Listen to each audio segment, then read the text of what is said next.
everyone, we are back. That's right, we're back. Back. Oh, fucking hell. But yeah, we are back for some more fucking D&D as per usual, Doozle. I need to actually open up the tabs. So I'm going to quickly do that while we intro. But yeah, before we jump into it, how's everyone doing? I hope everyone's having a lovely end to their week. Even though on the schedule it says I should have been live yesterday, I took a day off to get the script episode 1 finished. Well, not finished, but it is now officially now halfway.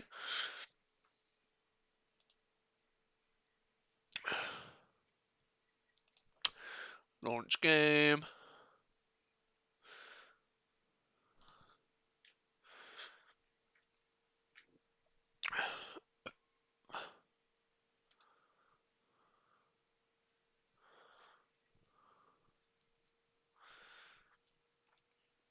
Alright, there's that open. Roll20's opening. It's just taking 5 fucking minutes.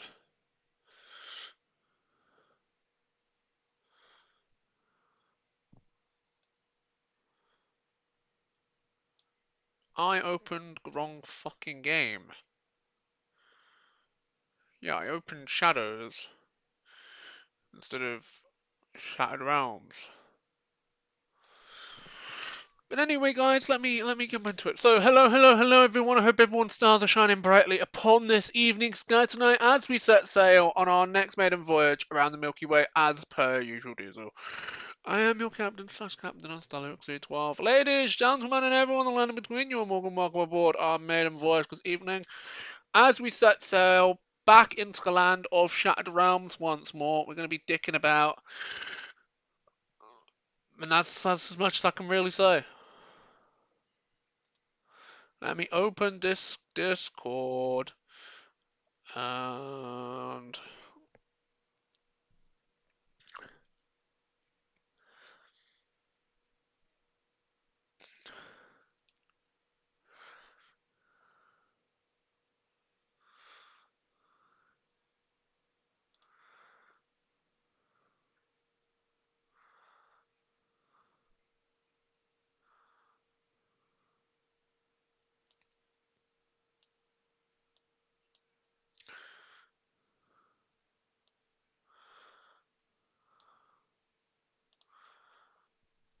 hello.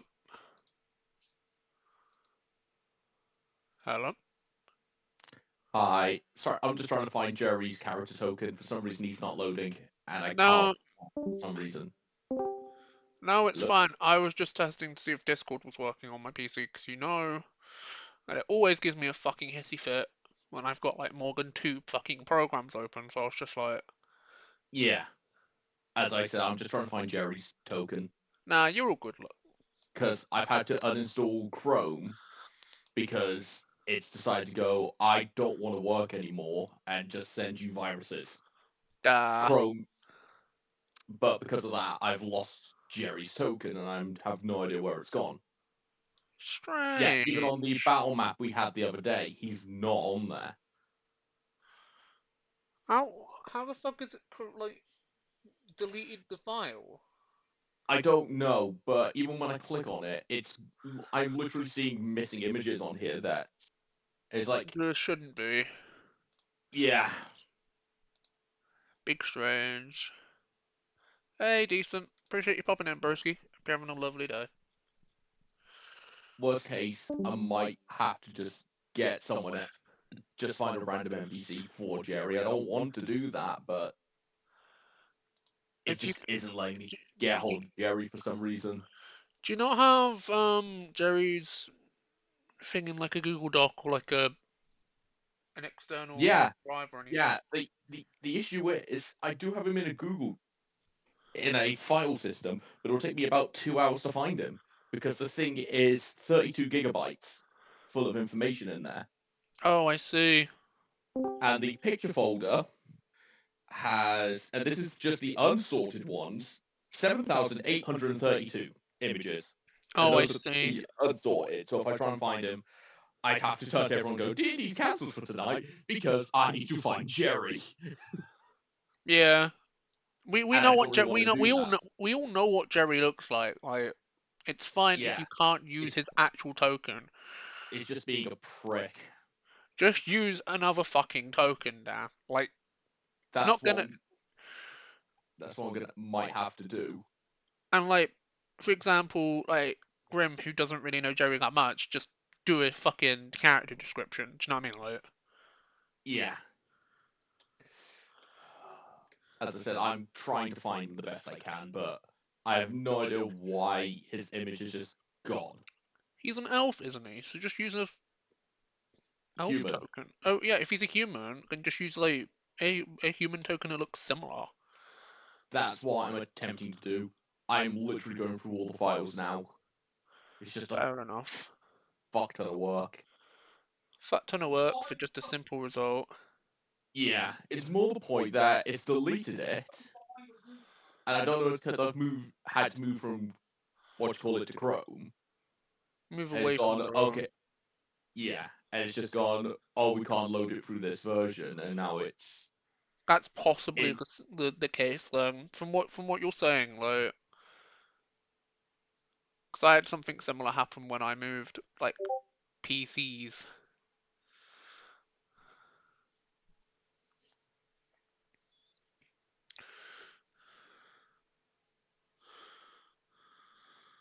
As I say, I'm just trying to find him now. If I can find him, then I'll be fine.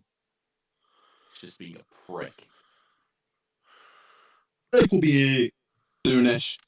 He wasn't paying attention to the time, so he's grabbing something to eat and then be here. It's fine, as I said. I'm trying to find Jerry. Yeah. And we're still waiting on the other two, possibly. Is he more likely than Grim for some reason? Like, we know that Grim's like an hour behind. And me reading the fucking group chat for Shattered Realms sounds like he had a fuck ton to drink. No offense, that's his fault. Yeah. I know, I was reading the group chat like 20 minutes ago, do you know what I mean? Like, oh yeah, I get that, that's what I'm saying, it's his fault. Yeah, it's his fault. But I'm just saying. He's not an hour behind us or an hour ahead of us. He has multiple of those. Yeah, I know that. What's this pitch black for us outside? It's the middle of the fucking day for him. Yeah, I know that, Alf, with the amount of time that I spend. I spend more time with Grim than I do with you two, and that's saying something.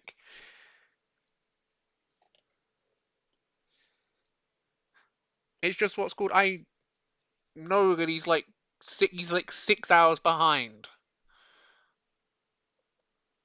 our time. Yeah.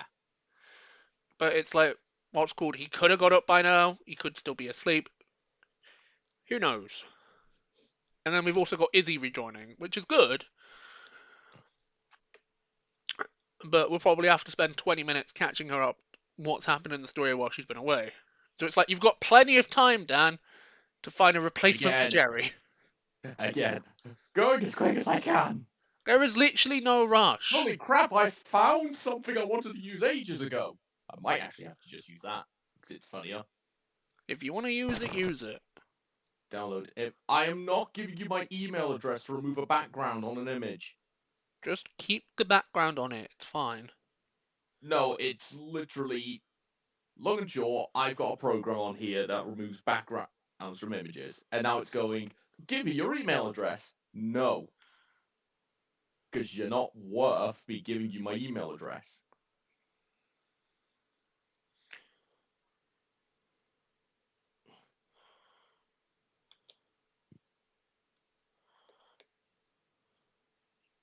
No, fuck off. Stop opening shit. I don't not want you to open. I didn't ask you to open that.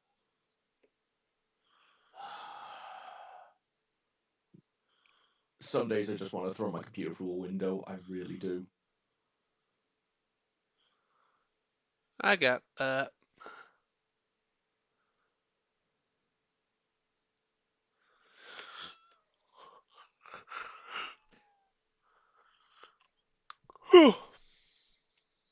There he is. There's fucking Jerry. Oh. I found the old version of him with the background still, so I'll have to remove the background, but... At least you found a version of him.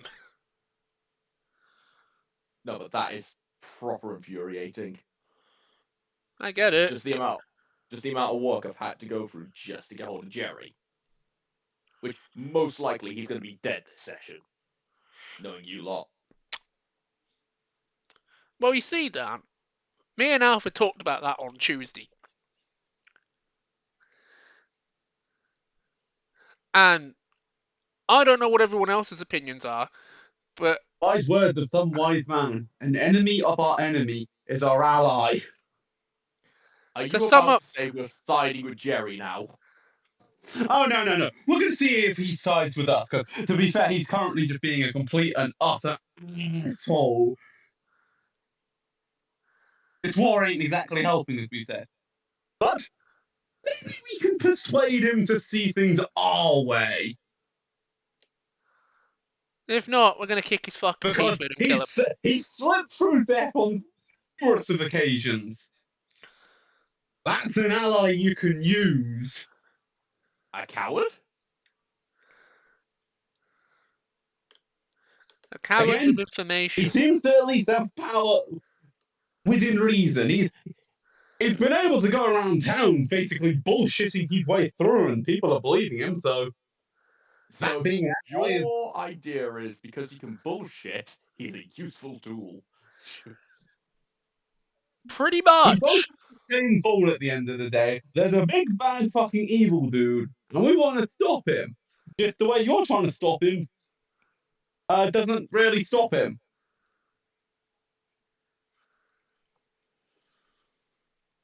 We're gonna try and, stop this dude. We both want the same thing, but we're just doing it in two different ways. I'm not gonna get cheaper car insurance. Don't know about you. Alright. I mean, that's one reason why anyone would work for Jerry. Cheaper car insurance. It's only 10% more or less. Oh god. I like those odds. 104. I really wish I actually labeled these without doing number codes. 5, 3. I think that's it. Nah!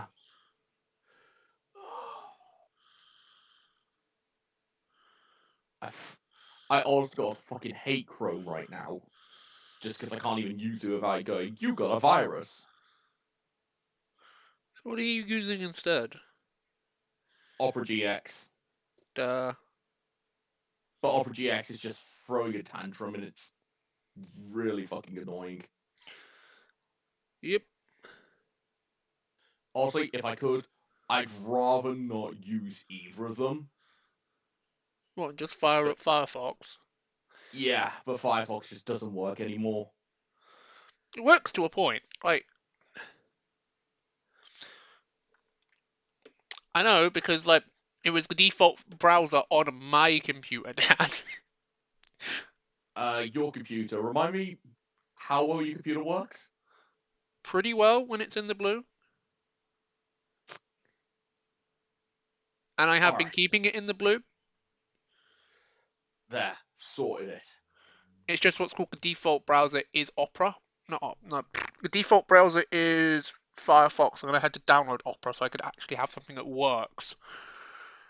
Okay, I fucking love this. Sorry. I was on YouTube, literally went on YouTube, saw an advert for a game called Killer Inn. Think Cluedo mixed with Among Us kind of idea. Yeah. So some people are choosing as wolves, some people are choosing as lambs. You figure out. It's TTT except modern day updated. Yeah. The game's been out for less than a day. Yeah. A guy's made a video on it about 2 hours ago. This game is a tremendous flop. Look at these negative reviews. The game is literally stated to be in early access testing. And you're already calling it a tremendous flop at that point. What a fucking idiot. No, well, Carl, think of it like this. Imagine a woman just gave birth to a child and went, it's a failure, hasn't got a Harvard degree yet.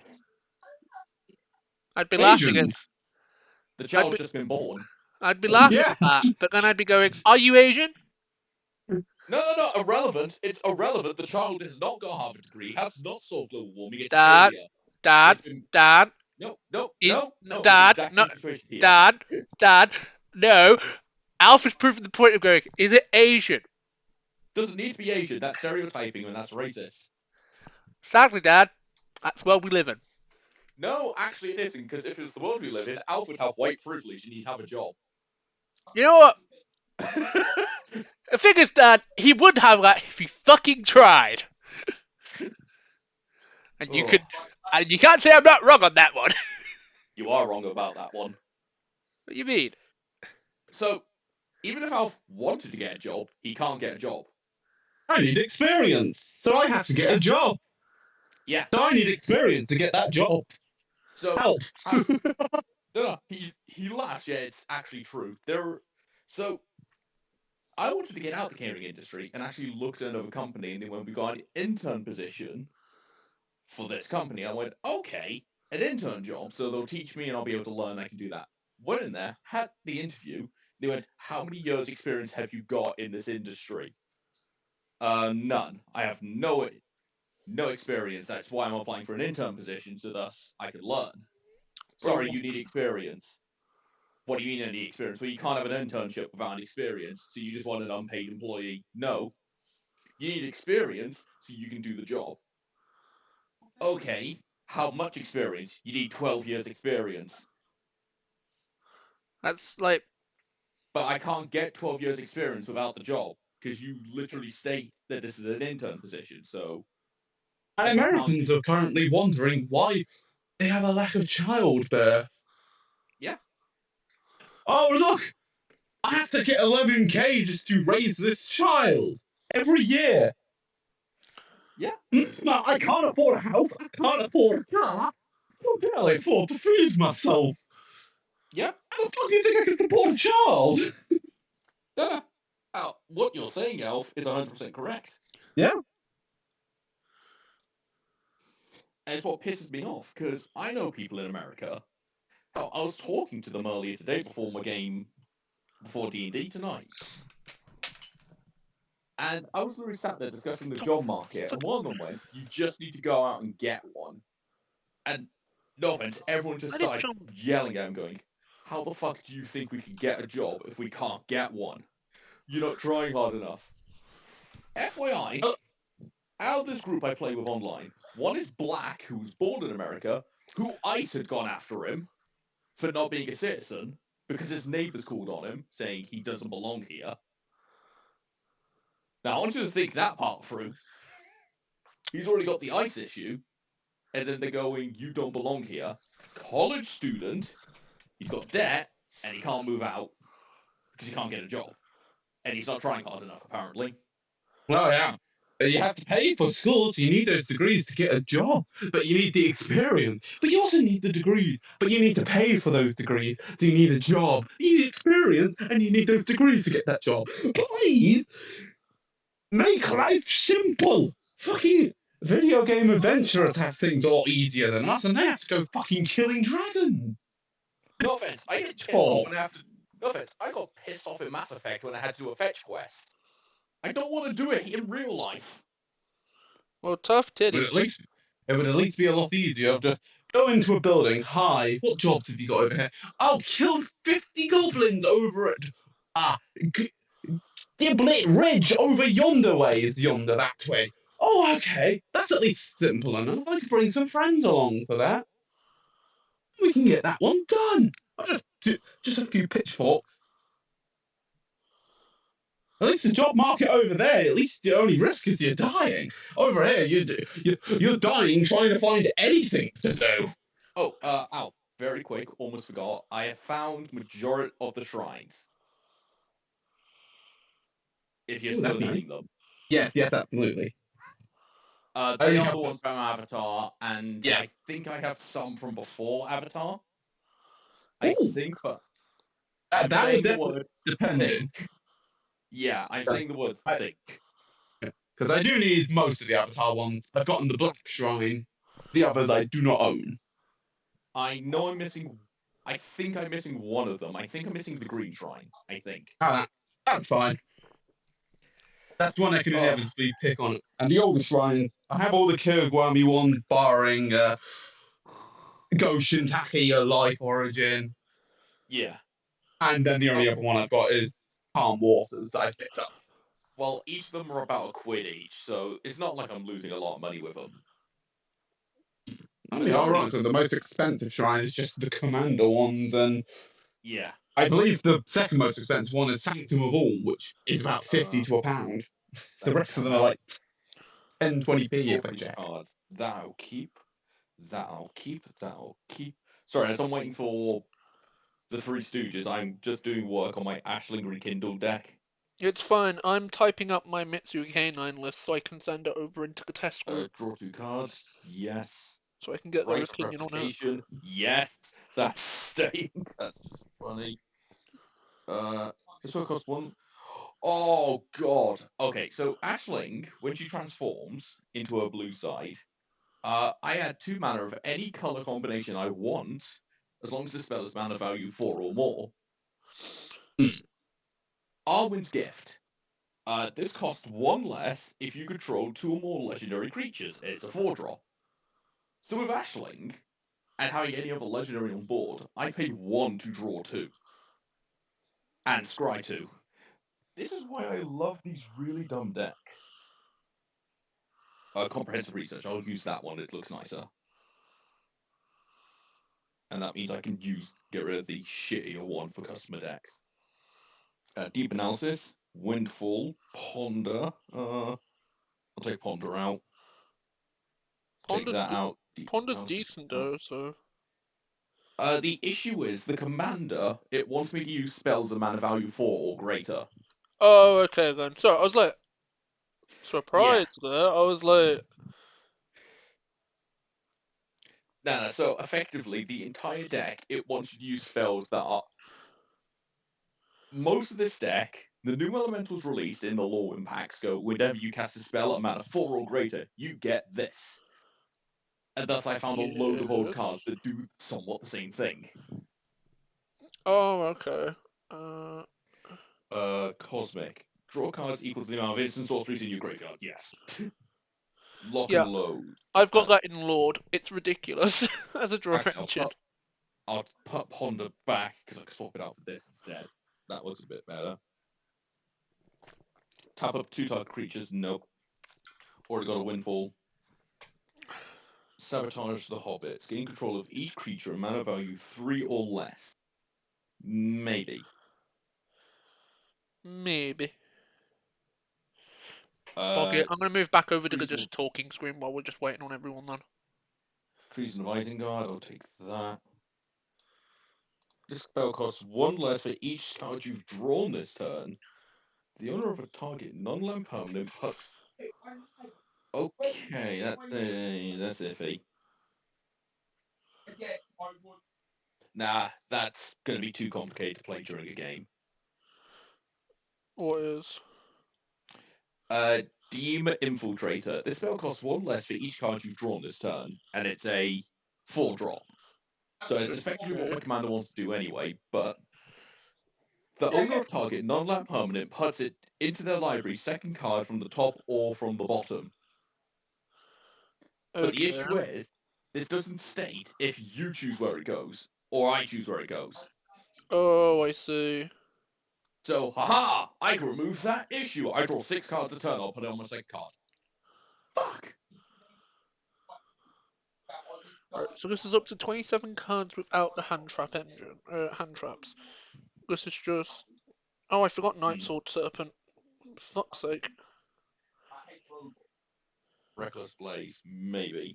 Cone of Flame, maybe. Quarrel, Core Chocobo. That can come out. Night. Faithful Saluting, End of Festivities.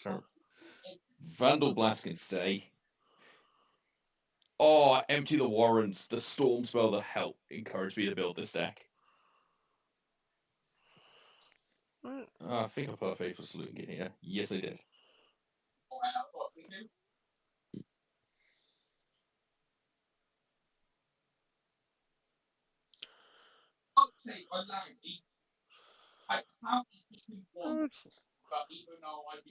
Wheel of Misfortune.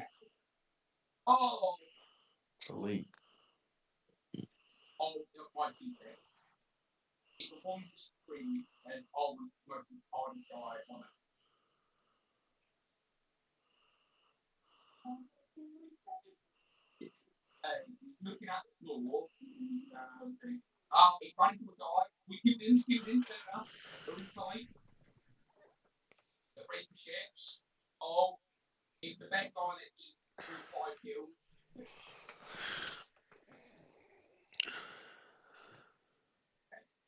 I thought I had Unexpected Windfall in here. I swear I put it in here the other day. Yes, I did. Right, there's Night Sword.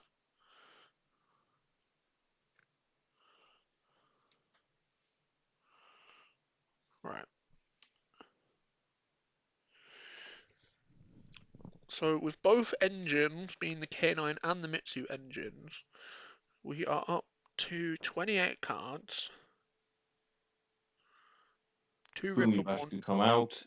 Over the top. Nah. Even though it's going to be cheaper, I'm not going to be playing that many cards that are going to help me with that. Yeah.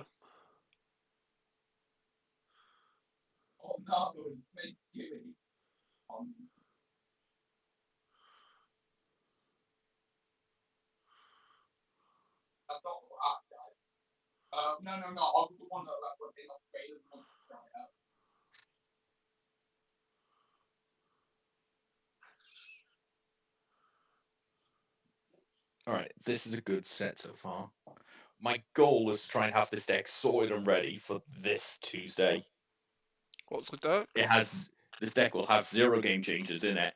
This will be just a nice sit-down casual play deck. Yeah, but what's the deck? Aisling Rekindled.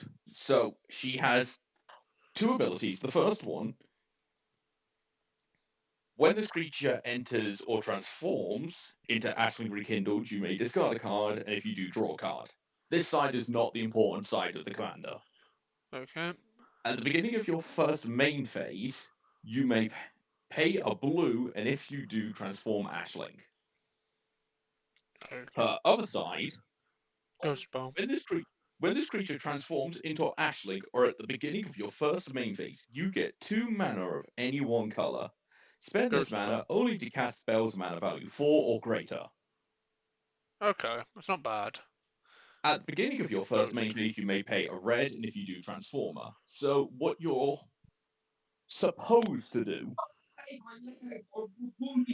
at the beginning of your main phase, you pay a blue, transforming her into the blue side. Then you'll get 2 floating mana. As it is still technically the beginning of the first main phase, you'll get the 2 mana from her, and then you can pay a red and transform her back. Okay, so you could just float infinite blue in a sense? It's not float infinite blue, it's 2 mana of any one color I want when I transform her, and it can only be used to cast spells mana value 4 or greater. But the idea is you're meant to keep transforming her for as long as you can to get as many benefits. So effectively, I could potentially double my mana. Like, say if I had 5 lands, tapped all of them to do this. Now I have 10 mana. The issue is all that mana can only be used on spells mana value 4 or greater. So thus, you still have to play smartly. You can't just vomit all your mana. In addition, you kind of want to transform her so you can get the draw effect and discard effect. But you mainly want to keep her on the other side so that you can keep producing free mana effectively. Yeah.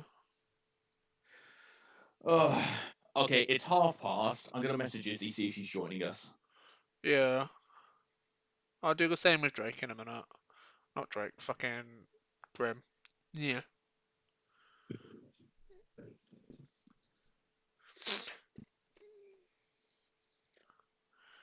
Are you joining us?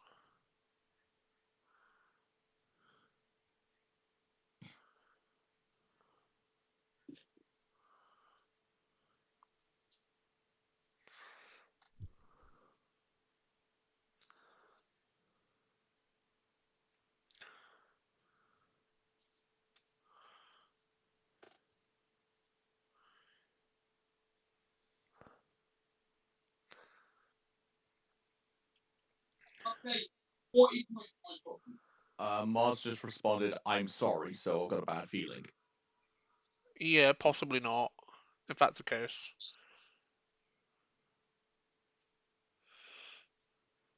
Well, we know we've got Drake, so we've got 3 of us. It also could be the fact that she, thinks it's at 8 o'clock. There is a possibility that she thought that. Yeah.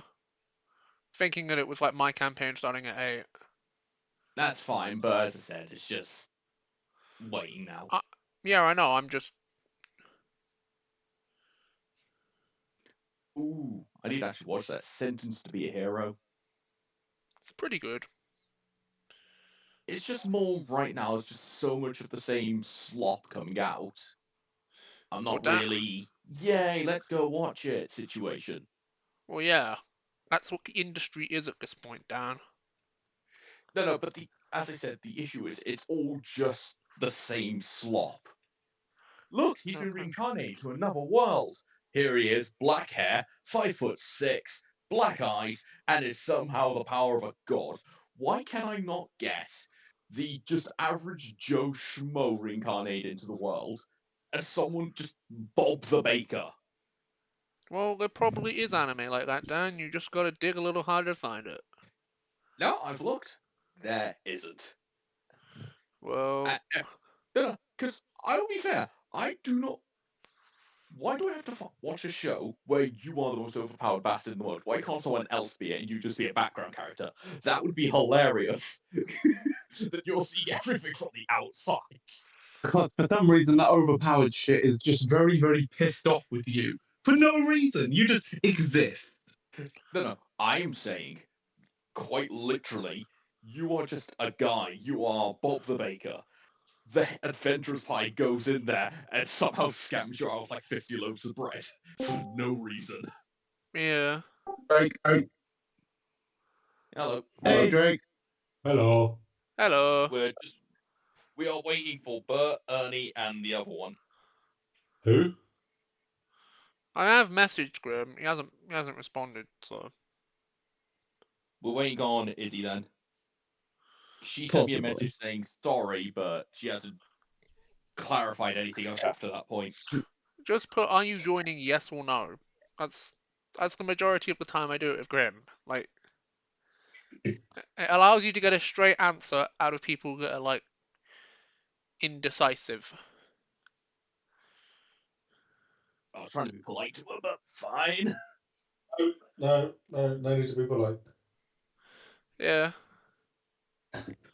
Welcome back. We're kicking things full off in full swing. Yeah. Also, Drake, I need you to help control Grim. I have tried doing what I can as a DM. I've even told him to fucking stop, and I need people with common sense to try and round him in at this point. That's if he turns up. So, FYI, any person he meets, he's just walking up and licking their face for no reason. I've asked him why. Okay. And when I've asked him, okay, so what are you doing this for? Is it intimidation or what? I'm licking their face. Grim, I need more information than that. Why? Right, so with the Dominus Surge, the Impulse, Imperm, Dominus, Omnitrap, 3. I don't think I'm being like ridiculous when I ask him why. 1, 3, 3, 3. 1, 2, 3. So 4 1/2s, 3, 3. So I'm just counting this up before we actually start, so I actually know how much more I need to do later. No problem. 3, 3, 1, 1, 1, 2. Oh, I know what I've forgotten. I've forgotten Big Red. Sorry, Optimus Prime? No, the Mitsu Big Red. If you special summon a monster at any point while he's out, I get to summon back one of the little Mitsus, and then resolve their effects. I was checking over the list, and I was like, what card have I forgotten to add to the list? Bob Ross. There he is. Big Red. No, because like there's big red, there's big white, and then there's big black as well. Because they all have the little forms as well. It's the easy. Racist. Dad, it's easier than trying to pronounce their fucking names. You got Handgun Mark II, and Handgun Mark III. Pretty much, Alf. But they are white, black, and red. That is not me being racist. That is not me being racist. That is literally the colours of the fucking monsters. Like, it is not being racist. Drake, as an outside observer, if you went, that monster's black and that monster's white, how would you take it? Well, I guess it would depend on if you could see the monsters.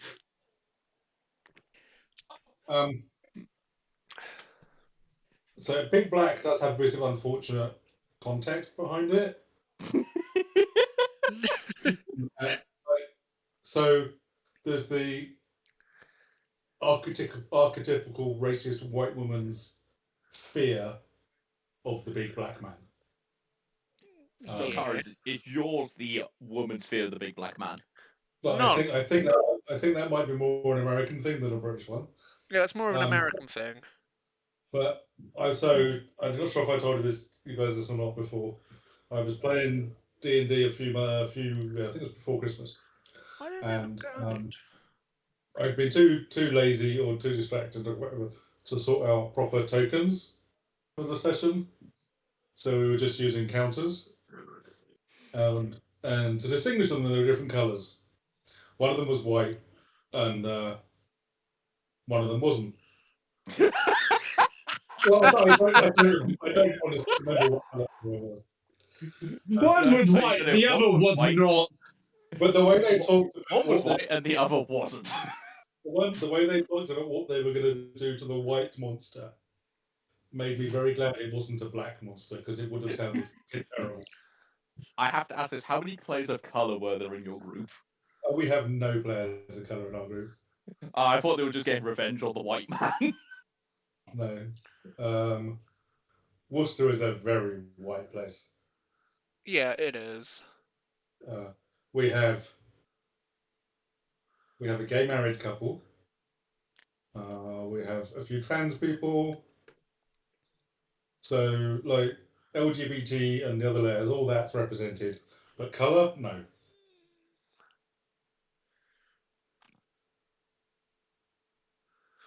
Two, and then all the little ones. 3 Ash, 3 Bell, 3 Champion Morals, 1 Case. Okay, Izzy's responded. No, I'm, our, if, my, are now. Classic Izzy. We broke her!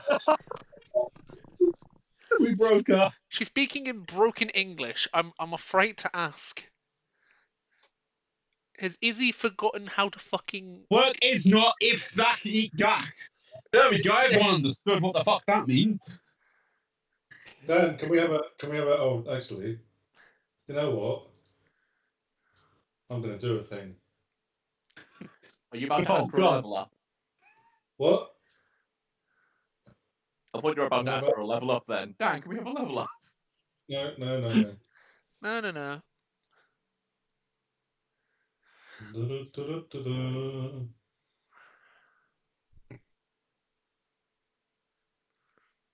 Can you copy and paste Izzy's message into the Roll20 chat that I have just joined? And then we can see if we can translate it. Because we're going to put it into Google Translate and see what it says. No, I'm going to pretend to be drunk. I was going to say, I'm not even really a pint in yet, and even I couldn't understand Izzy's drunk woman sentence. Right. We need an app that's called Izzy Translate. We really do. No, I'm going to assume that she was going to type out, because the R is quite close to the... Yes, I'm out with right now. So she is out with someone currently. Yes. I'm assuming I am assuming either Nero or Aunt, because with the R. Or just actually type back. You're out with your registered nurse ? Because that is what RN stands for. Yeah. Not right now. It's got to be registered nurse. Well, Yeah. right. Or it could be registered Nero. So yeah. The registered Nero is a lot more concerning though in the sentence. Yeah. Nero, what have you done in the time we've been apart? I tried to recreate the 2 towers of a 3rd tower. And with that 3rd tower, I made a 4th, and with that 4th, I made a 5th, and with that 5th, I made a 6th. And now all I have is a house. With the 7th, I made a roof.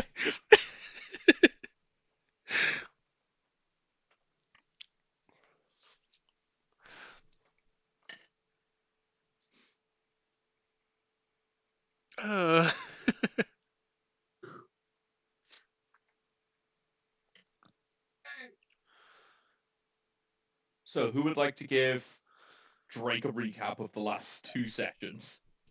Oh boy! It's about 5 minutes of a normal session, ironically. Yeah. Oh boy! Well, ironically, whilst those 2 sessions were probably some of the shorter sessions we've had this year, We did get some shit. happened. Yeah, shit had happened. Take it away, Palfy. Alright. So we're going to begin off with us being in Margot's planning shitter. We bought exactly everything on the shopping list. Most of the shit on the shopping list, yeah. We got one of the items of charm protection. We got 8 scrolls. 2 level 5, the rest were level 4 out of the 8 we got. That dispel. And we picked up a midget. Yeah, we picked up a midget. So I sent you to get a finesse weapon, and you come back with a midget. Oh, we did get the finesse weapon. I have to. We did try to actually get the finesse weapon, but we No. went there. And a midget ran in and jumped over the counter. To admit, Drake, I did ask Dan to send me the details on both items. He didn't get back, so I've just added a mace. We I gave you the details in person. Yeah, it's just fucking... Did the midget try and lick you? Yes, it actually did. Yeah. So it's a midget. Is it a midget dragonborn? Yeah. It was a midget dragonborn. We then shoved shoes on it. It is now a midget dwarf.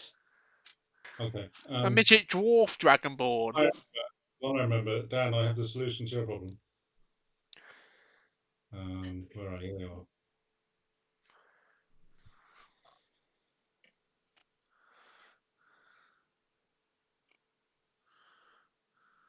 No, I'm concerningly tall for a dwarf, but that's concerningly short for a... He's allergic to vertical height. We've got 2 dwarves currently in this squad, which completely just defy the rules of being a dwarf. I'm a tall dwarf. That dwarf is smaller than me by a significant amount.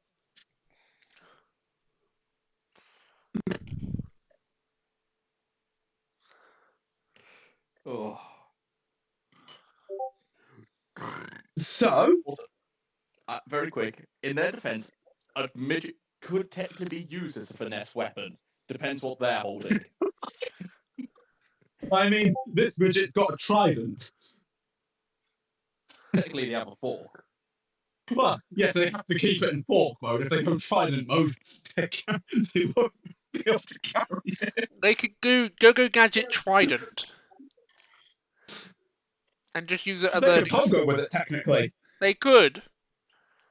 He's saying he's too hungover to join the session. What a fucking idiot.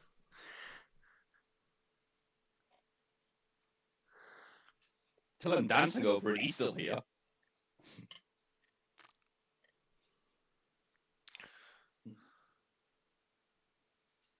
I'm not, but I just want to make his life awkward.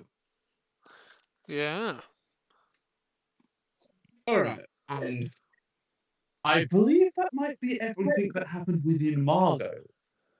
Yes. Because we bought the ship, we encountered the midget and turned him into... Ooh, Prima Denka, I've got popcorn. I'm a can of something. It's Gorilla! Glue? Green by the looks of it.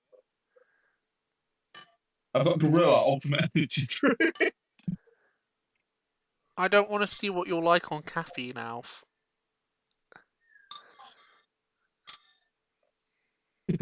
I'm constantly on caffeine and I don't drink it. Anyway. Alright. So, bought the ship, met the midget, put shoes on the midget, he became an even smaller midget. We went outside. Where did you find the midget? He came and found He us. came running through the door. Of Margot's. Dragonborn in town that is incredibly racist. I did warn him beforehand. And he went, no, I want to be a Dragonborn. So we had the whole scene of him running with a fucking crowd chasing him. He ran into Margot's. We had a bit of a chat. We shoved boots on him because, like, we can do you a solid. No more town chasing after you. We made him a fucking dwarf dragonborn.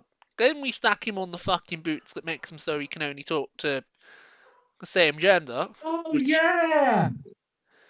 I'm going about the boots. I'm going through my own fucking bullet points. Because I could tell Alf had skipped over something. Yeah. Look at me actually taking notes. The boots of persuasion that we had gotten, that we were going to stick on Nero's character, were very quickly shoved on Grim. Yeah. And then we went outside. Yes. There you go, Alf. You're up to speed now. Alright. We went outside and we had a look about to find where Jerry is going to be, and we see this banner. Now, instead of going towards, where we think Jerry is, we come up with the elaborate plan of graffitiing that banner. Because it was funny. And, admittedly, Grim character succeeded. But just drew balls on it. It's like, oh, well, that doesn't really defame him. That's just casual graffiti. I mean, you could have done better. It's like, all right, then I'll do better. And then I said, fuck you, I'll one-up you. Let's stealthily and begins graffiti on it. This woman comes over and goes, small child, please stop. And pretty much Grim's middle finger went out to her. It was like, I'm going to keep doing it. And the lady broke down crying. So while she broke down crying, I just added, Miranda came in and joined the party. And also started writing shit on this banner.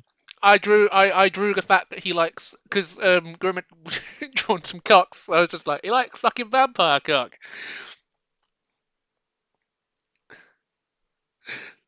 Which was pretty funny. That's where the first session ended that you didn't get to. Alright, session number 2. Session number 2. The lady's still crying. Miranda stealths away. At 26 on stealth, just fucking vanishes from the crowd. And Grim licks the woman. That's where we've gotten to the whole Grim licking people shenanigans. I have to basically get to the look of going, get the fuck out of there, you. You get gone out of the guard arrive. Miranda goes off somewhere. I go off and see a picture of Jerry Corp, and I think I caught the revolution. Sorry, yeah. Was I supposed to be paying attention? I completely zoned out. Yeah, fucking. How long have you been zoned out for, Drake? Yeah, how long? We were giving a recap. It wasn't just Alf doing it this time. I've kind of chipped in. Last thing I remember is the Dan talking about warning. Oh, fuck. Oh, for fucking sake! So you've missed the recap. Oh, Well, look, fucking I've got sake, Drake. ADHD. Yeah, I know you've got ADHD, but Alright. fucking. Alright. They're Now going over it hyper-summarize. quickly. I will hyper-summarize Go because for I it. will make it quicker. We begin in Margles. A midget jumps over the counter because a Dragonborn in a town of incredibly high racists. Bert and Ernie here go, we're going to adopt you, shove a pair of dwarf boots on him, then go, we're going to get another pair of shoes and shove them on you as well. They then No, he asked for those shoes. Again, hyper-summarizing. I know, I'm just like. So Bert and Ernie shove the shoes on, release them into the wild. They see a woman on the street, they go, let's ruin her life. Grim literally says, I want to destroy her. Normal common person, they ruin her life. We cause a big scene, try and move on from there. That's session 1. Pretty much. Session 2, I said, Grim licks the woman. Miranda stealths away. I have to suggest the person together because I didn't interact with the scene there, so I was there, just not interacting with it. And I caused a movement within the people. Bowel movement? No, I pointed out, well, over yonder with Jerry Corpse Factory, and it's gone up and caused an environmental disaster. No, it hasn't. Yes, it has. If you go 2 days that way, you'll actually see it. I mean, you probably saw the plume of cloud come from over there anyway. Oh, it says it wasn't your factory. Well, how could it have been mine if it was owned by Jerry? I'm not sure what sort of war you're doing over here. Because the wars that I usually come from, you're usually either fighting for land or resources, or you're fighting for neither by the sound of it. Fighting for a penny squabble. And I've persuaded the people. While he was doing that, I found fucking Jerry. We had a chat, found out the fact that he's fucking making this war so he can keep control of like the double dungeon and the fucking vampire dungeon. So Big Mad fucking Shadow Man got to kind of get his hands on 3 fucking braces. So Jerry's idea of saying "fuck you, big man" is to cause war. Can we prove that? Yes.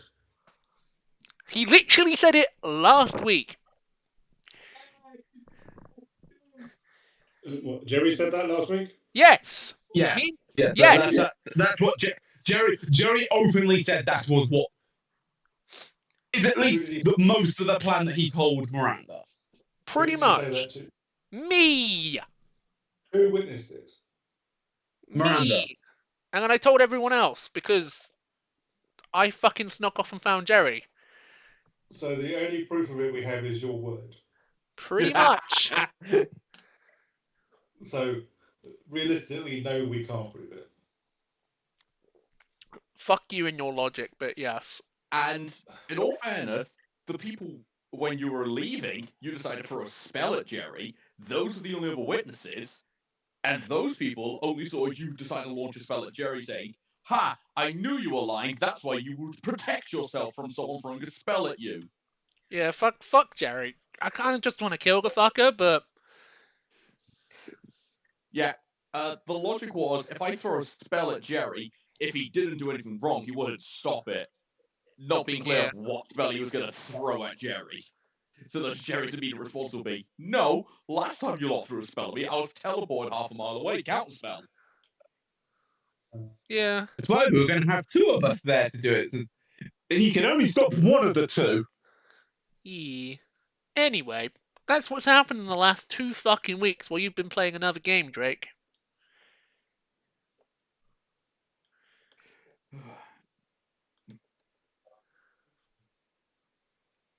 Okay. Fuck that bitch. And the plans may have changed a bit just because of at least what information we have. We can at least give Jerry a last chance to cease the fucking fighting and, come up with a bit more of a coherent plan. If he denies, Fuck him up. We end the war by force on him.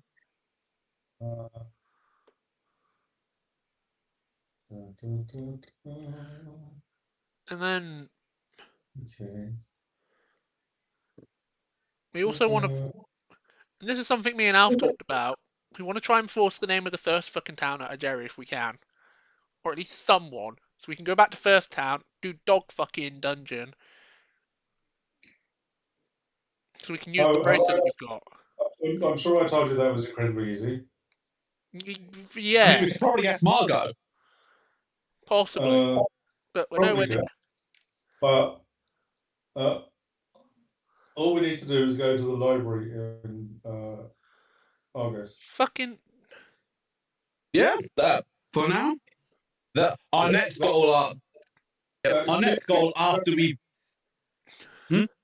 Librarian, somebody in a church gave me this letter for you. What's the name of the town the church is in? And they'll tell us, and we'll be sorted. Although big brain. I'm possibly not going to tell you guys. You're going to send yourself on that one? Yeah, I might just go and do it. I mean, after we've fixed the problem within the war, our goal is to at least go back to first and pay off debt, do the dog dungeon, go from there.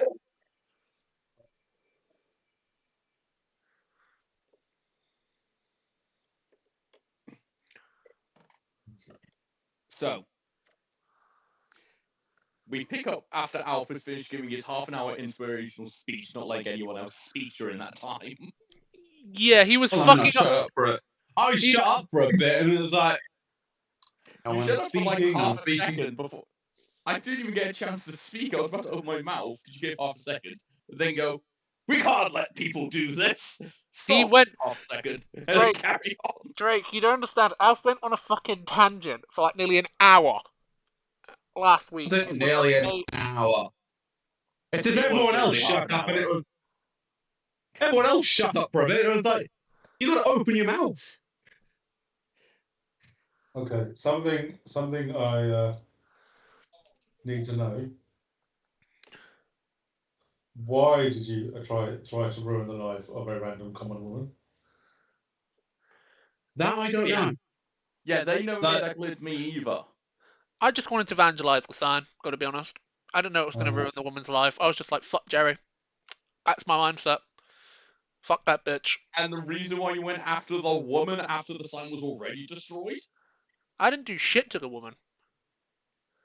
I can't remember doing anything to her.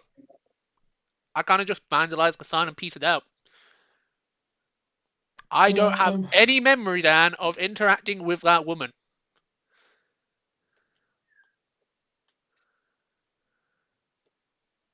I think ruining that woman's life was purely Grimm's thing. That is me being honest. Oh no, don't be honest. Well, I am being honest.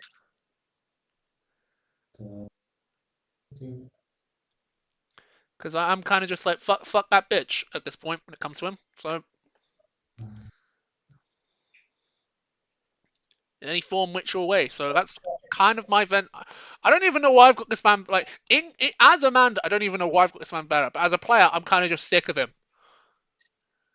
Who? I'm sick of Jerry.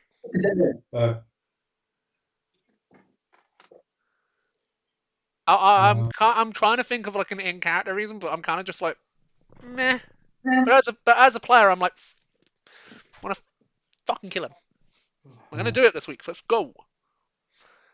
Yeah. So we will pick back up with Celeste, who I presume would have been doing something of intelligent reasoning during this time, when you lot were ruining a woman's life. Are we still in Argos?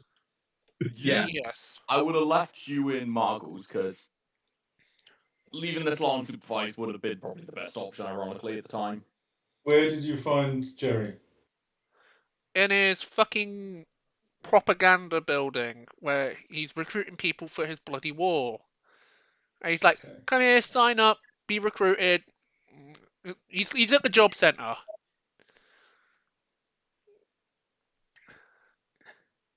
He's at the job centre. He's at the job centre.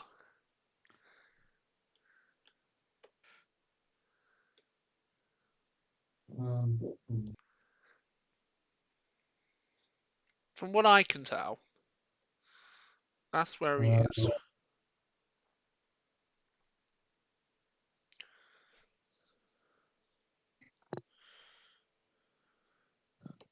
Is that the job centre that he made for his for Jerry Jobs?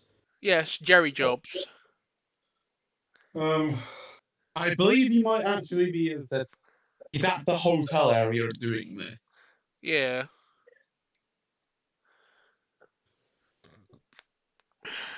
I kind of just got in the queuing and the Terminators turned up.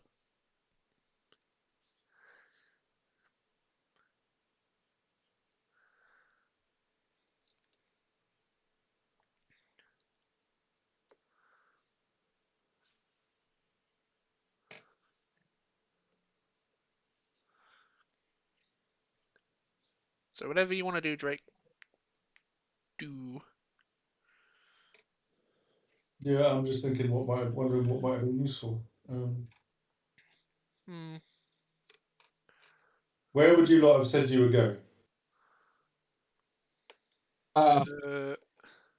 Pretty much to where Jerry was. And why were you going there? To fuck up his As day. far as I know what the plan was, is we were going to get Spells of the Scroll. We had just acquired Grim, who could cast Zone of Truth. So we were to try and extract information. And then we got sidetracked along the way, and Miranda just went off and did it by herself. Yeah. Because I'm a fucking girl boss in some regards. I don't know. I tried. It didn't work. I got info. Came back. Okay.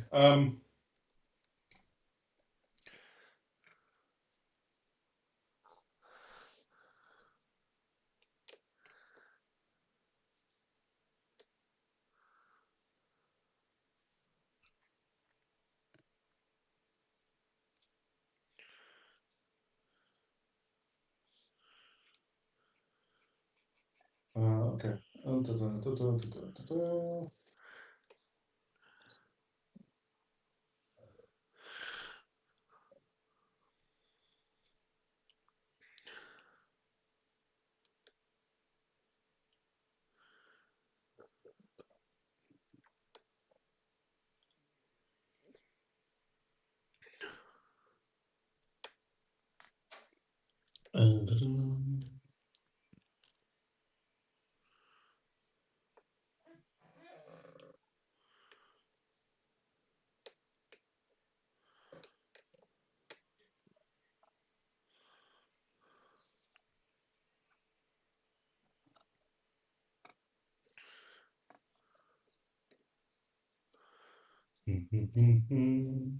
The cogs are turning within Drake's mind.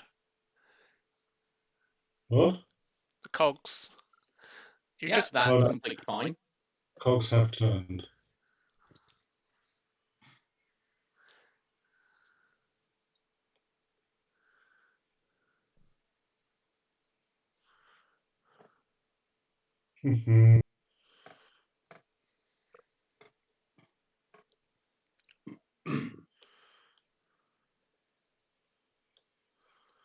Yeah, if you want to try and do that, Drake, that's fine.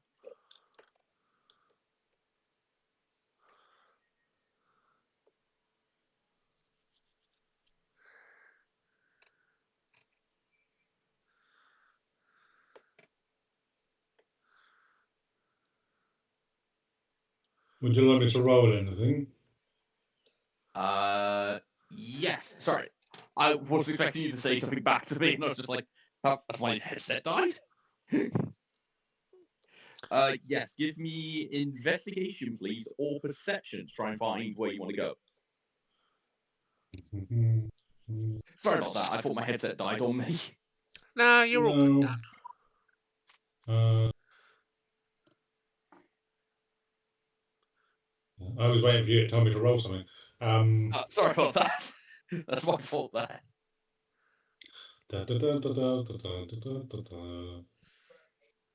Is Drake logging into his Yes, he is. Oh god, the tradition continues. Well, I've been logged into D&D Beyond for ages. I was just looking at the wrong character sheets. You know what? That is fair. It happens. I had Hervats open. I had Grimm's open. I did not have Celeste's open.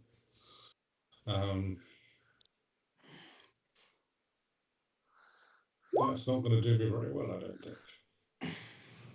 7.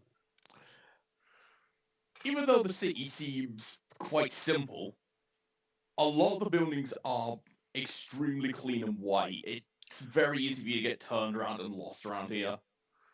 Oh. Can I roll a perception while he's trying to find us to see if I can see him? Is there a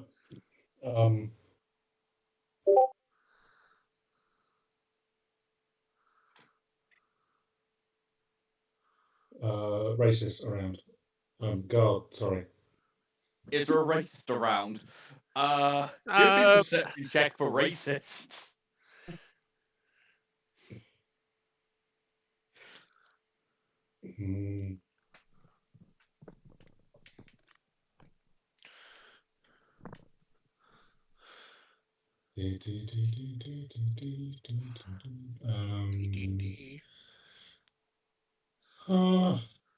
That one. That one. There you go, press button. Oh, that's disappointingly better. 17. Yes, you can see racists everywhere. Okay, do any of them look like guards? Yes, you can see a couple of guards talking to a woman who's crying on the floor, or from a group of people vandalizing her sign, and one violently licking her across the face. The violent licking happened in the past. It's not happening right now, right?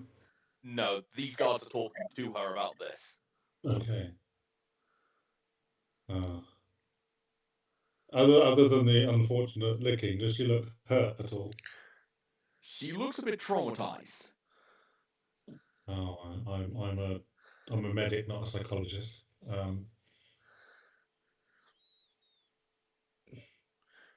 Oh. No harm came in the licking, other than psychologically. Well, we don't know where that tongue's been. That's true. We've only known them for about 5 minutes. Yeah. Well, I don't want to cause the poor woman more trauma. Are there any other guards around?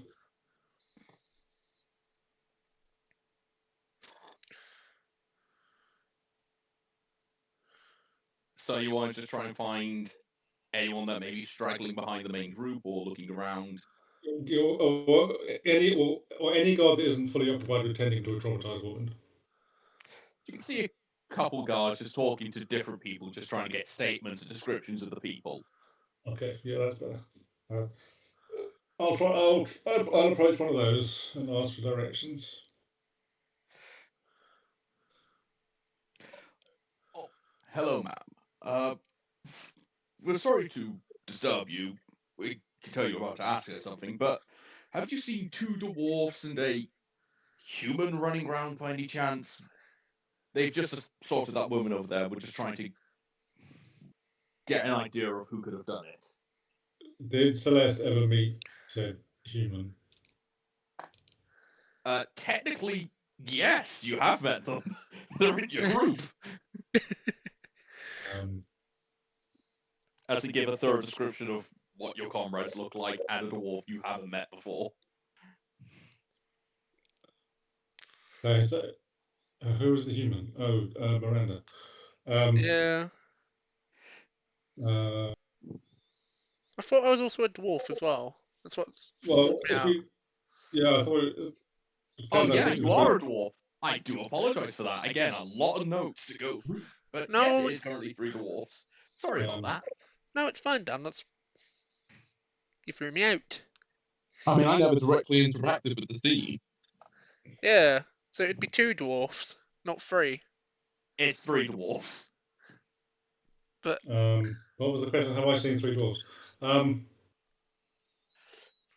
As we did also have an incident last night with 2 dwarfs that meet this description as well, with an undead and them claiming to have brought it into the city. So we are on a bit of a stronger presence right now.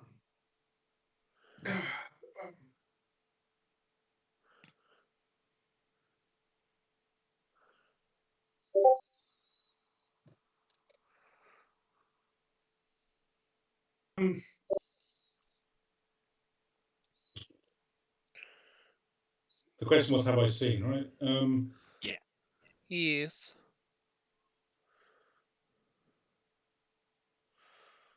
We're still roughly right outside Marbles, right? Yes.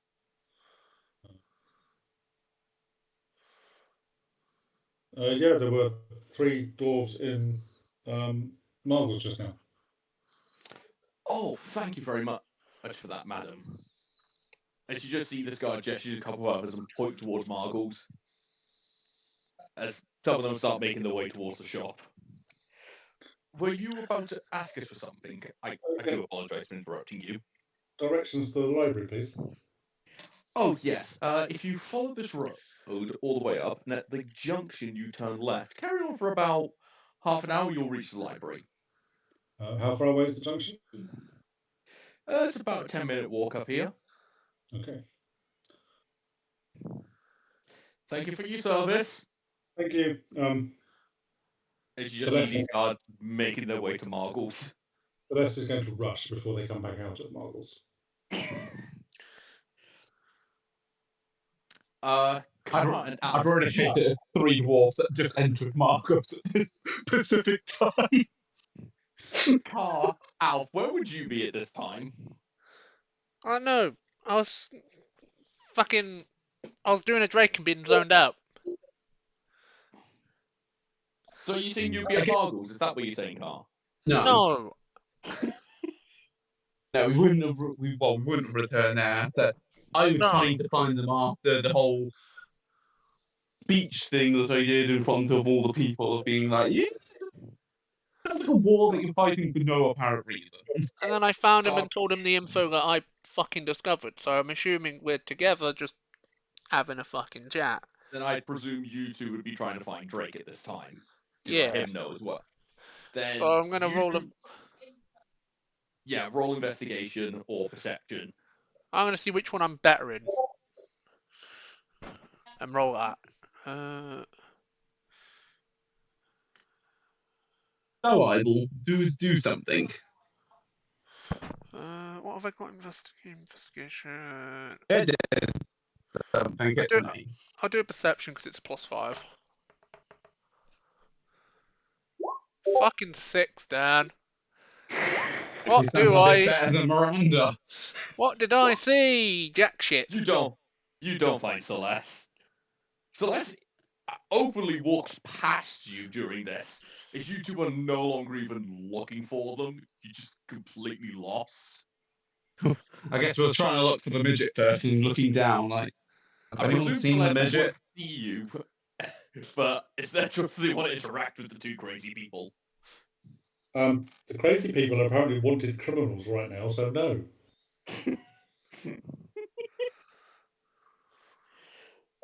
As you make your way up towards the library. When you walk in, the building is clad in white and gold images. Delicate carvings throughout the entire building.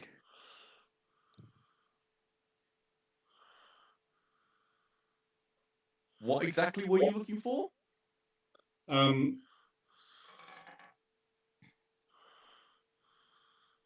First of all, is it open? It is open. Okay. You can see people of some holy robe make their way in, some make their way out. Well, I'm assuming there's a name on the letter I was given.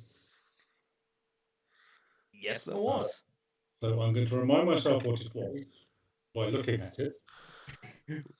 Give me one moment to find that in my notes and hope that survived over the year. Well, if it doesn't, you can just make it up another one, but it's just that The important fact is Celeste can ascertain it because she has it on her person. Yeah. I don't need to make bullshit. Do I remember it wrong?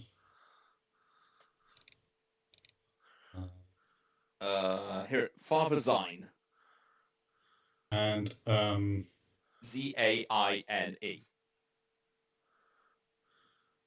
I presume you were going to ask for the spelling. Then I shall go and see if there's a counter or however they greet visitors. As you make your way in and look around, you can see just a simple desk and a large spotlight as people start making their way down different paths. This beam almost tracks them throughout the building. As some people make their way out, it stops as it moves to the next person moving in. Okay. It doesn't look like there is anyone at a help desk. In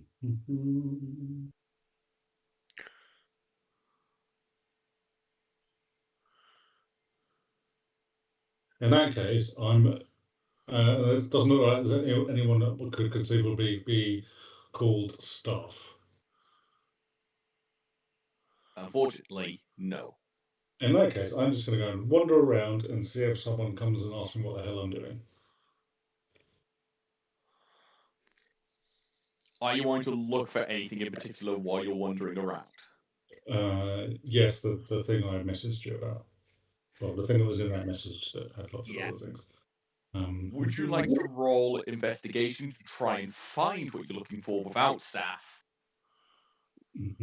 Yeah, I don't imagine I'll do very well, but yes. Oh, no, actually, our investigation isn't terrible. Oh, no, that's not my character sheet. Not again. Not again! Make sure you have your sheet open, Drake, for fuck's sake. And Car and... No, you don't have a lot of luck.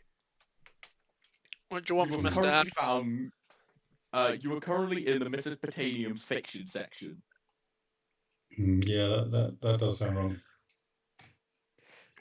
And Miranda and Coop, can I get a stealth roll from you just to see if the guards spot you in the crowds? Oh. Again, you're wanted people. Sure thing, I think Dan. one of us will be spotted, the other one not so much. Anyway, 1, 2, 3, let's go gambling. 26. 26, Dan. I have +9 in stealth, Dan. When did you get good dice? It's just what's called stealth is the best thing on my sheet. Oh, you got a natural one on perception, sorry, I'll let you off. Yeah, I got a natural fucking... I'm wearing half plate. Drake, perception is my worst fucking thing. We all know this. IRL and in-game. Perception is his worst thing with +5, mind you. I will eventually get that to be to +9, so I fucking get like shit like this. 12. You're able to make your way through the city. The guards aren't paying a lot of attention to you. They just think you're normal people right now. Some people take a double look, but by the time they look around, you have disappeared into the Crown Coop. Miranda is just nowhere to be seen. Miranda's a bit hard. It's the more obvious one. I was just within the crowded bit, and I just moved off. I was just a witness to this. I was just a normal person in this scenario. Yeah, I was gonna say the people they're looking for, Dan, is like me and fucking Drake. Not Drake, they're fucking looking Grim. for you, Grim, and Coop, because Miranda and Grim were stood next to Coop at the time of this happening. Coop has unfortunately been dragged into this being associated with you. Yeah, I was not directly by the banner because we wouldn't have just all immediately stood under the banner and gone, all right, let's deface this, let's stealth. You stealth up and do it whilst we just stand here and watch. We would have done it from a bit of a distance. Yeah, so the first dwarf, I'd like to remind you, he went up and just did what the fuck he wanted. Miranda was stood next to you at that time, Coop. And then Miranda moved up, leaving you next to you in a wide open space to join in the vandalism. Unfortunately, you have been dragged into this as either a witness of these people or an associate of these people. It's part of the reason they're looking for you. Yep. And I can give them the whole bullshit of, They don't like Jerry. I'm not physically strong enough to stop them. So, Miranda and Coots, what would you be doing currently at this time? I had a what's the word I want? Thought. He has thoughts. People step back. Yes, I know. Now I do need to find Miranda's character sheet. I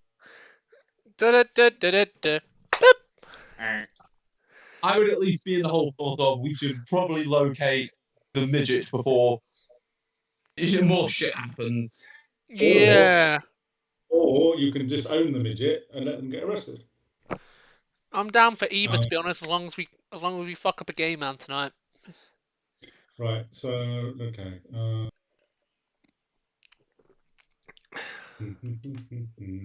Again, because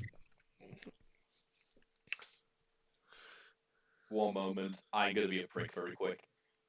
sure. Prick. Yeah. Don't worry. I'm just sending him a message. Who? Grim.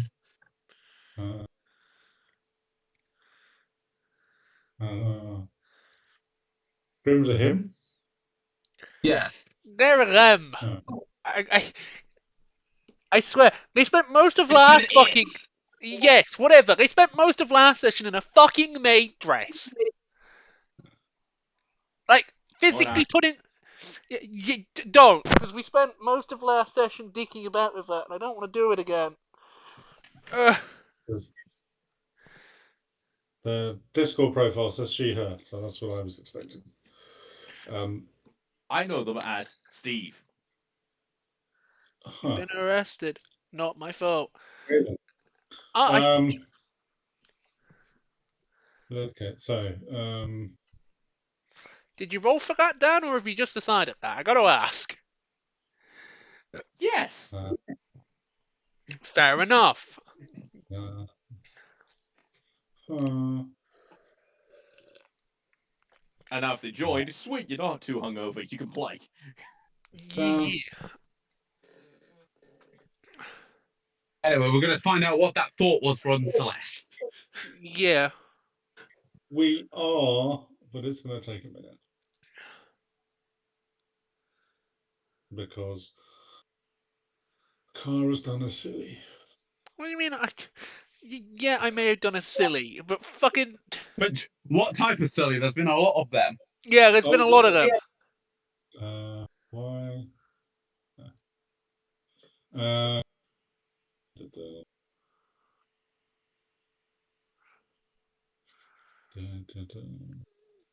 You use the old Azamar, not the new Azamar. Old one, because I thought Dan wouldn't want me using 2014 Azamar shit. Even though I say it at the beginning of every session. Do you know what I mean? Like, characters.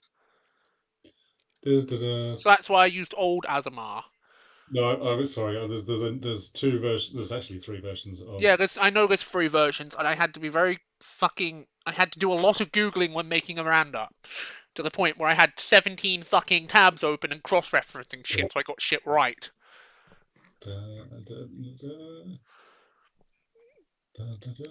So I wouldn't fucking do the 2014 shit on accident. Well, it's why fucking 2024. With. Okay, so I'm 4 characters in at this point. Like, I'm crossing my fingers. Death is my fault. Yeah. I'm crossing my fingers that this one survives a lot longer. Possibly. Just avoid really stupid situations and you'll survive. Well, I have done that to a point. Like. Anyway, the circus has arrived to this town. Yeah. Oh, sorry. That's just a mirror walking past. Afro circus, Afro circus, polka dot, Afro. Right. As far as I can tell, and as far as has been described, Miranda's Azamar form looks absolutely human, right? Yeah. Pretty much, but with like big bony fuck off wings. But those aren't there all the time. They aren't there all the time. So the only time that she would give herself away as a fallen Azamar is when said wings appear. Yeah. Yeah, pretty much. And I don't know. I don't know whether fallen. I don't know whether there's a. I don't know Miranda's alignment, and I don't know if there's a law expectation that fallen Azamar are evil, but I don't think it's relevant. No, it's not fucking relevant. So my thought is that if Miranda can de-dwarf herself, the only way I can fucking do that is by fucking dispel. And aren't you wandering around with a bag full of dispel magic scrolls at this point? I fucking used one on Jerry, and if I use the other one, that's all my dispel magic gone. Did you only get 2? Yeah, again, we bought 8 of these fucking things. Yeah, we were coming prepared. We got 2 for everyone, including you. But I've already used one on Jerry when I was being a bit of a bitch. But it didn't do anything. Oh, you can't spell the dispel. Yeah. So it's like, if I use my last one on getting rid of the dwarf effect on me, I'd be out of them. Which I think is still a good idea, so again, I'm not sure if it's the spell that it does it or removes care, to remind you. That's true. Dan, which one of the 2 is it? Yes, I have told you. And the correct answer has been stated there. Dan? Yes. That's all I'm going to say.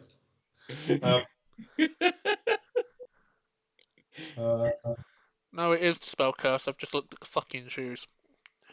Are they in...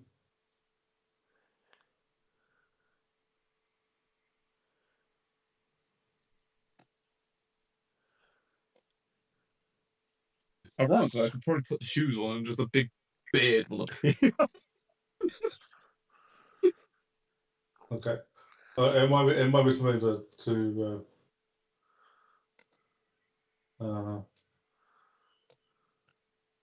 think about. Okay, what was I doing before I sidetracked myself? You're in the Mesopotamian section of the library. Yeah. And not finding what I'm looking for, not finding anyone coming to say, "Wait, what are you doing here?" Okay. I will go and look for something that might be an office or private. Would you like to roll me perception or investigation to try and find this? Not really. Perception. There's a lot of books there. Investigation. You found the bathroom. I'm assuming you're going to insist on one of them, though. Yeah, preferably yes. Nice. If you think of a third option that could work, same with, like, for example, intimidation with strength. That kind of thing I'm interested to see, so I'm fine if you have a way around it. Let's hear. I mean, Well, I could just shout. In a library. You could use nature. You could. These books were once paper. Yeah. Nature is no anything else. I don't know if I punch you for the half with all fairness from that sentence. I'm not wrong, but I don't know how it would help. My two best skills cardboard. My 2 best skills are insight and medicine.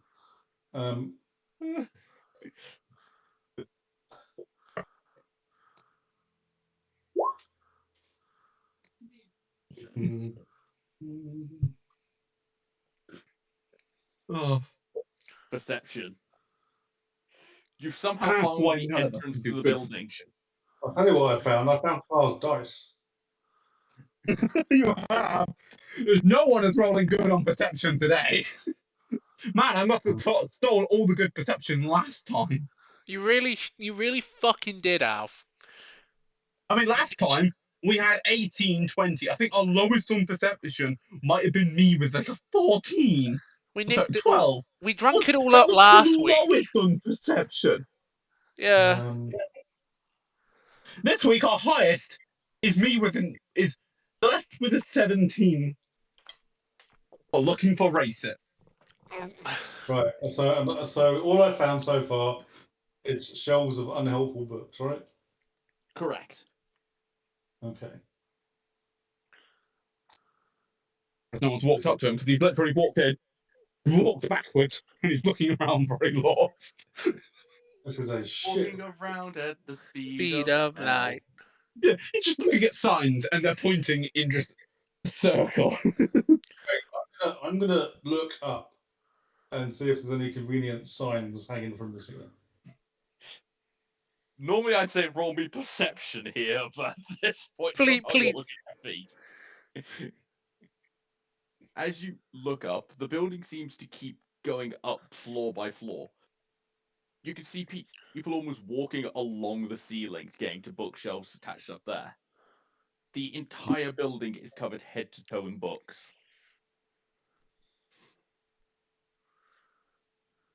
The books. Okay. Books. We have books for everything. Cooking. We have a book about books that characterizes books. People is a start. So next thing to find is a way up. There are staircases going to multiple floors. You can see each small elevator system's ready to take you up to higher floors as well. Okay, so at the bottom of the stairs and all the elevators, is there any kind of sign that says what's on what floor? When you get there, you can see a small, tiny directory. What languages do you speak? Abyssal, Celestial, Common, and Infernal. Excellent. So you can't speak Elf. So some of the sign you can't read. It's the same with it's in Dwarvish. Most of it's, for example, it goes floor 1, cooking, for example, and then it's written in Elvish underneath. And then it's got Dwarven written underneath that. So it's best guess it's translations for all races, effectively, of the city. But currently, you are on religious teachings, open to the public. The cooking one probably goes Common cooking, Elven cooking, Dwarven funds. Dwarven, what do you mean you want salt on your food? You don't eat rocks. Right. Is there anything about admin or offices or?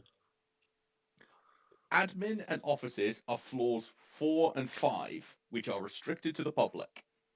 Okay, well, let's go as close to those as we can get.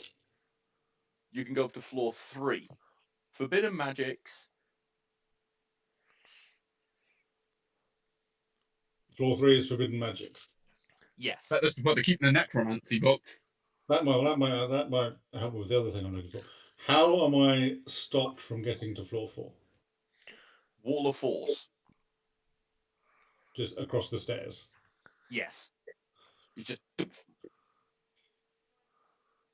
easier than keeping security around there 24/7. It's a remarkably unhelpful library. Yeah. Yes, the library stopping you from getting to restricted areas is very unhelpful. Are there any people obviously around on this floor? Roll me perception. Time to Sean Drake! I can't afford to just avoid this. 15. You can see a speckling of people walking around. 2 very large men just walking around pushing a tiny little trolley. And you can also see up the stairs just a couple people walking along floor 4. Which You're I not can't able get to. Yes. Or at least I can't get to up the stairs. But the people pushing the cart look like they might work there, right? Yes. They're in somewhat tidy attire. Little blue blazer, trousers, white shirt, red tie. Okay. One having a tiny little pair of glasses just bouncing off their nose. Tiny little set of bifocals. The other one just picking up books very carefully with two fingers, just slotting them back into the shelves. I shall approach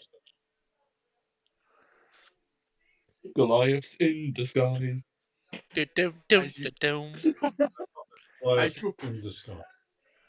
As you approach, they don't seem to have any real faces to them.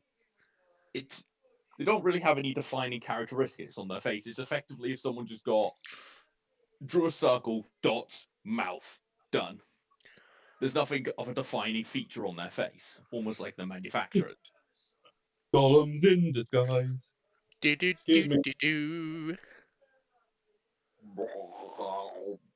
I require assistance.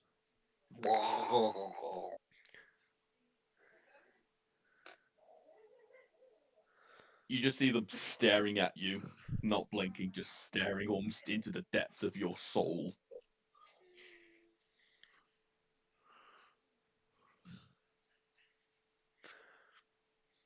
Man, these lot seem to get better conversation than we do. I know. Well, at least these guys don't say anything fucking stupid.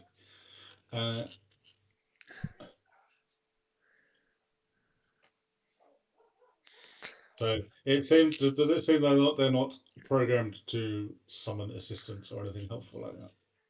It's more you said you requested assistance but never told them what you want. So they're just there like, what do you need? Okay. I'll get the letter out, show them a name on it. I need to speak to this person. You see one of them just slides a book in, just walks up to floor 4.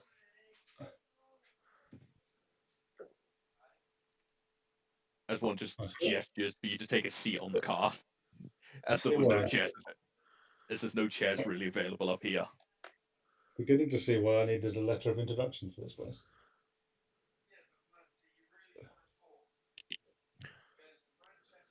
After about 2-3 minutes, you see a man come down, long white robes, tiny set of bifocals, holding just a ton of different papers under his arms, just writing, yes, yep, yeah, sorry. Did you require? I was told someone had a letter here for me. I certainly do, yes. Oh, thank you. As you can see, grizzled old face, almost greyish white hair. The person that's aged quite well. They're in about 70s, early 80s. Fucking old man.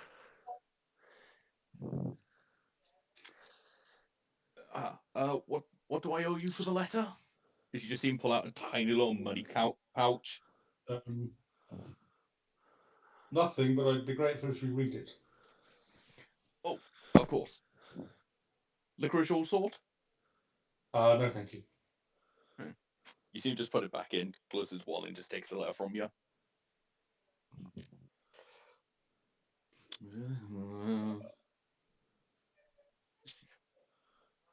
Where is he? You see, Mum was just turning the letter, trying to read it. He really needs to learn how to write in a straight line. It'd be funny if it was written in Goblin. I know, right? Oh, if it was, you'd hear no end of swearing from him. You would need me to translate. No, it's more, why the fuck did you bring this sacrilege into my building? I'm assuming it's written in print. It's just very untidy, conjoint writing.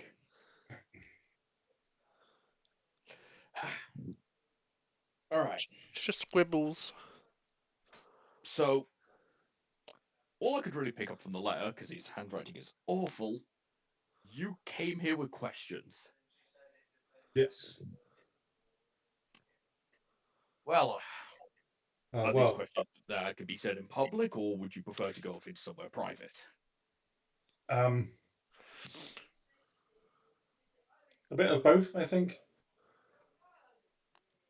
Well, what could be said in public then? Well, this is going to sound silly, but you know who that letter's from, right?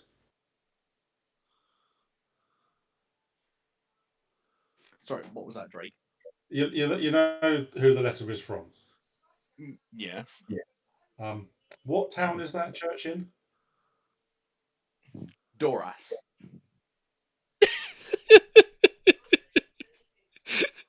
Doras. Thank you. Would you like to spell it? That might be useful. Yes. Doorass.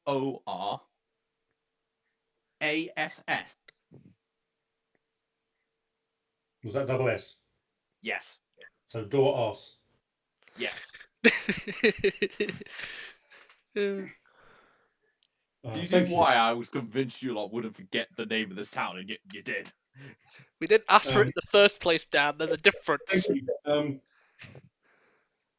You are no doubt aware of the strange habit this world has of attracting people from other worlds. Yes. It's a sad pain. People of our kind forced to suffer through the indecencies of those disgusting half races. That was the town I arrived in, and I must admit I forgot to find out its name before I left.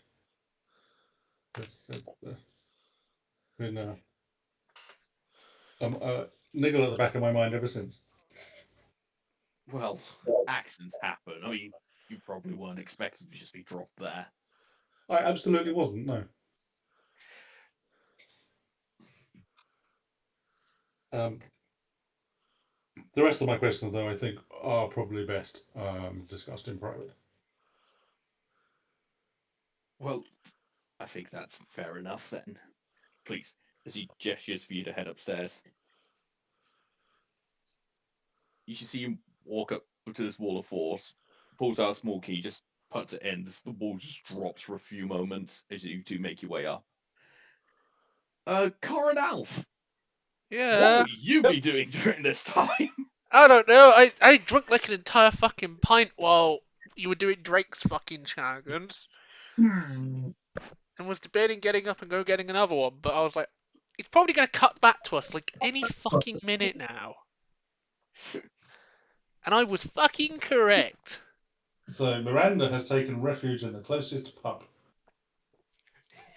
Honestly, not the worst place. If you all want to go to the pub, I'm pretty sure I can find stuff for you to do there. I kind of want to say yes to that, so I can get up and go get another pint. So you want to go to the pub? Sure, let's go to the fucking pub. I guess we could think. I guess we could go there thinking. Because I'm still in the mindset of we should probably locate the little midget before he causes even more bedlam.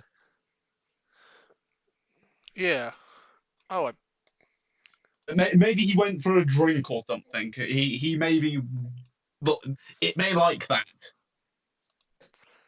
As roll me perception. Fuck's sake. Here we go, Dad. Nice rolls of perception. You said you want to try and find the little Fuck. bastard.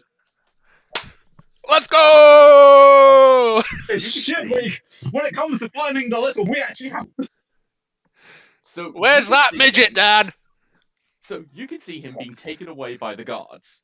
He's in shackles, in a small little cage, being carried, with a man ringing a bell. Shame! Ding! Shame, shame, shame! Shame, shame, No. shame! No. Is that the Family Guy Peter retardedness? Oh, come on! That's what it sounded like. I couldn't resist.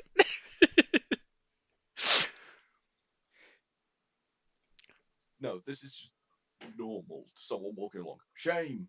Ding! Shame! Ding! Aww. This isn't the Family Guy retardedness. No offense. I'm not. If someone did start performing like that, I'm pretty sure the guards would go, he's possessed, kill him. Actually, there's no pretty sure they would. Yeah. It's just funny, though. But yeah, I'm not sure we can do anything for him. I'm sure we can do anything for him currently, but luckily I don't think it's the death penalty for graffitiing a sign. Yeah. He'll just be locked up for a while. That is true. That's later us problem. Yeah. That's like a session or two from now. Problem. We do not have the power to break the fourth wall.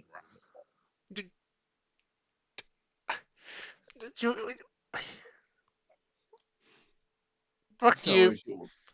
As your little dwarven friend has been arrested and taken away, what do you two want to do? It's probably best if we don't stand out. I mean, you seem to be fine. Me, on the other hand, I seem to stand out like a fucking sore thumb, so I have an idea. What's the idea? Just gonna do the casual thing of down an alleyway and put some shoes on for just a beard. One moment I had one, next minute, now I've got one.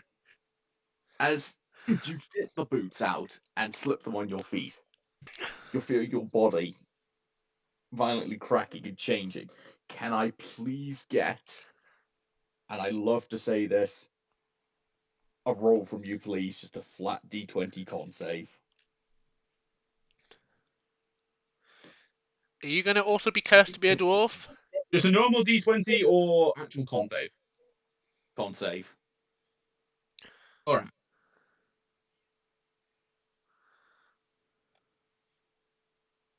$18. So, you feel your bones cracking as you're not growing your beard. You're getting taller. Last time I put this on, I got a beard just onto me. You feel taller, more confident, bulkier, with long ginger hair exploding from the top of your head. Oh no, he's Irish. You're a different looking dwarf now. How the fuck am I taller? It works. Don't question it. Hang on. I can do a racism. Is he Irish now? Is he Irish now? Yes. Oh, my laddie, I can actually do an Irish accent. What the fuck is going on with me? That's Italian. That's not Italian. Italian is a bit more like that for me. I can do that. He's not wrong, Dan. The second one's more Italian than the first. I don't think so. Whatever the one enjoy, I'm going off with what again. The first one's more Irish, needs a bit more of a deeper ting, though, to be proper Irish in the accent. No, I'm doing a what again, okay? I know, we're not judging you for it, I'm just pointing it out. That's what you told her, and I feel a need for some Lucky Charms for some reason. We can probably get some in the pub. Lucky Charms? I have no idea what the fuck a Lucky Charm is, but hey, I have a craving for them for suddenly. Oh, are you now going to go find your friend and scare the shit out of her for being a different dwarf now? I can see that probably being for the best. Alright, so moving back over to Miranda, what are you doing in the pub? What would you like to do, or would you like to look around? I'm just walk into the pub, walk up, and just be like, "What's your cheapest drink?" It's been one of those days. You just see this barkeep just look at you a bit confused. Don't see normally many dwarves go in at a human bar, but fine. Let's have a look. I don't think I've got anything strong enough for a dwarf here. Just, it's been one of those days. Just give me whatever you've got strongest on tap. The strongest I could probably offer you is dragon wine. How much is that, Dad? 93. It's about 100 gold a bottle. That's close. I don't have that type of money on my person, Dad. My piss-taking answer was pretty fucking close. Yeah, your piss-take answer was pretty close. I have like 4 or 5 gold on my if I look at my sheet, I could actually answer that question. The issue is I give you something on tap, you'll probably drink all of it in a couple of minutes because, well, it's not very strong stuff. Well, for a dwarf anyway. I've got 9 gold. So I was seeing how much money I had. I'm still 90 short. Yeah, I'm still 90 short, but I've got 9 gold.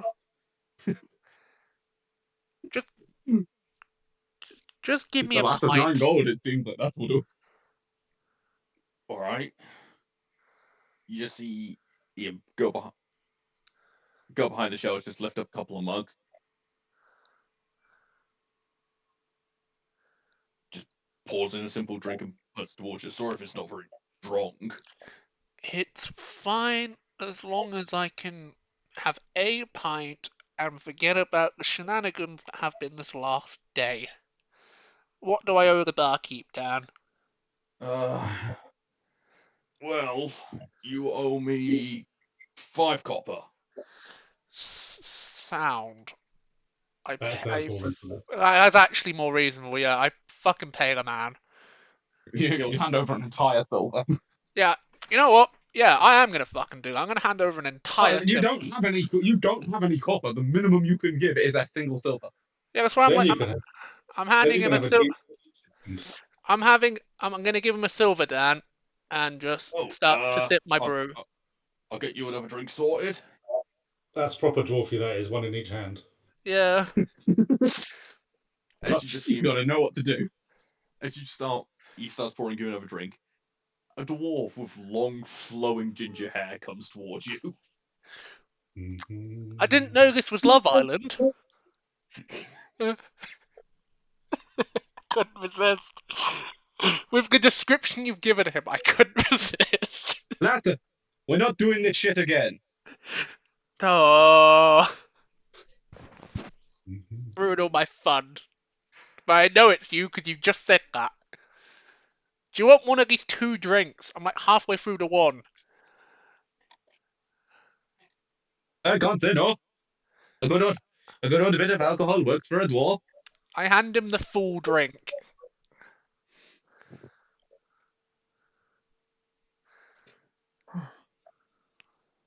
Sorry, you cut out there for me because my mum's trying to have a conversation with me.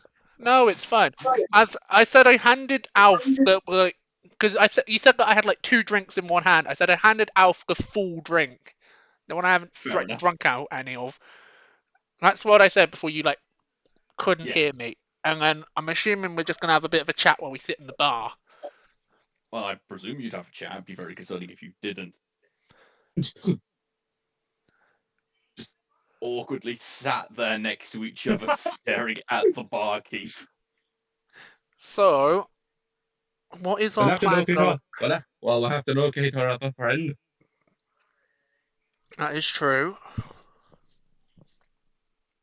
They've probably gone. Do you have any idea of which direction they went? Because I couldn't see them. Neither did I, but I know that they like books, so they've probably gone to the library. I guess you got a point. They were reading a book over there. They were when we were in the shops. They spent a good whole day and a half just sat in a chair reading a book. So that is just putting 2 and 2 together, I guess. They went to go get more books. I guess it makes sense. So let's have a drink, and then go find our book-loving friend. Yeah. Your what friend?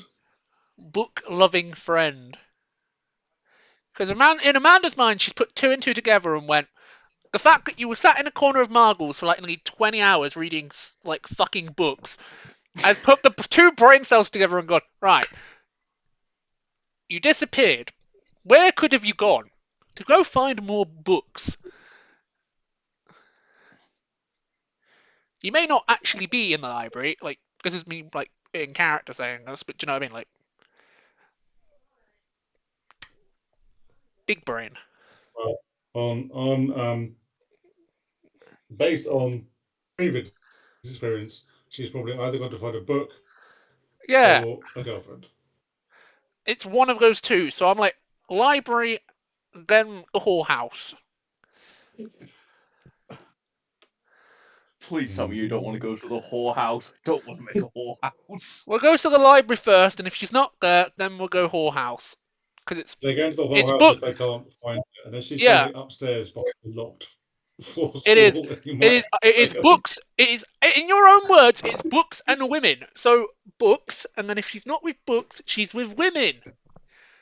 Very well. The idea that you think that Celeste would go looking for women in a whorehouse is quite amusing, though. Because she likes a good time with women. Just as you two finish your drink and begin your way to the library. Celeste. Right, I'm gonna go get pint number 2 while you do Celeste things. Into his office as you both sit down. You see him pull quite a fancy bottle out of a cabinet. It just pours small drink into a cup for each of you. So what is the thing in private you needed to discuss? So there was a specific question that I had in mind or topic, I suppose, more than a question.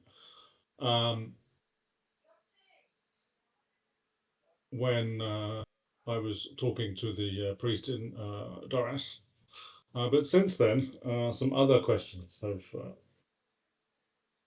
become, whilst perhaps overall less important, more urgent.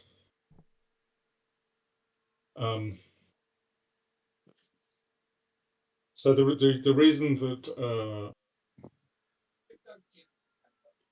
I inquired with the priest in the first place was to seek more knowledge of the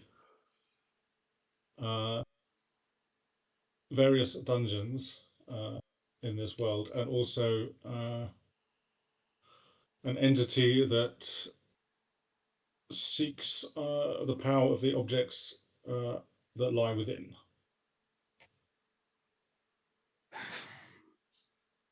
You see him almost exasperated on that. Just, it's a little bit more complicated than finding what's in there. What do you know right now?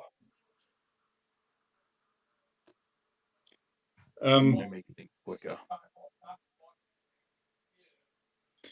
So we know that there are a number of these dungeons, and each one is basically the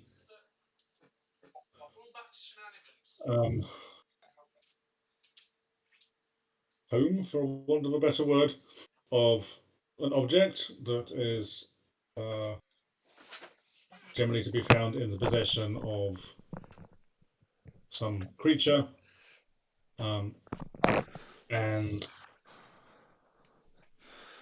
only they can, if they are not obtained properly, which is also something a little unclear, then trying to make use of one will have unpleasant consequences. Though if they are acquired properly, again, whatever that really means, then they seem to not have any such negative effects. That is a very surface level. Beyond that, this is guesswork on my part, but my belief is that they contain the power of these objects. It comes from the essence of the entity that seeks them, and it is trying to, and they are effectively prisons for its power, and it's seeking to recover its power so it can do unpleasant things to many, many worlds. Well, you're honestly not that far off there. They aren't just part of its power. Think of them as keys for a lock. Each time a dungeon is, well, released, one of those keys unlock the door. What do you think would happen if all these dungeons were cleared? Well, you see, on that I am uncertain. Because if the dungeons simply becoming cleared was enough for this entity to become fully empowered or fully free or whatever it is that it seeks, then it would presumably not care who did it. But it seems that it does. Because you're the one that holds part of its power. It doesn't matter if something's released if it doesn't have the power it needs. It needs, the best way to say is a vessel.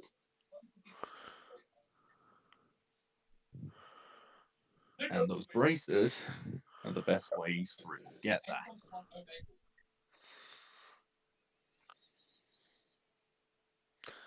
My putting what I know together with that statement would suggest that when someone wears the braces in a foolish manner, shall we say, that opens them up to this entity. Correct. Whereas if the braces are, conditions upon the braces are satisfied, that does not happen. Yes. I, for instance, wear these without issue, and she will show him the braces she has. They look a little concerned. You're just showing it off.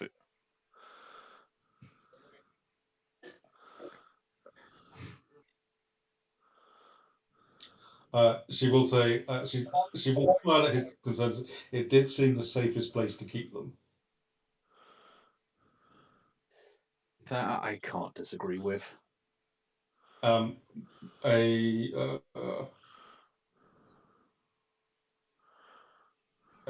traveller that I came across not long after had a pair that hadn't been properly obtained, and that did not have a good outcome.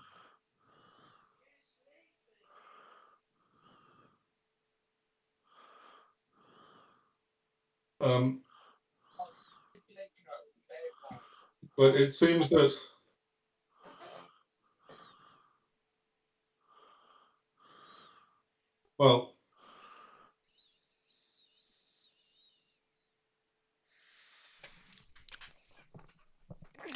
left unchecked,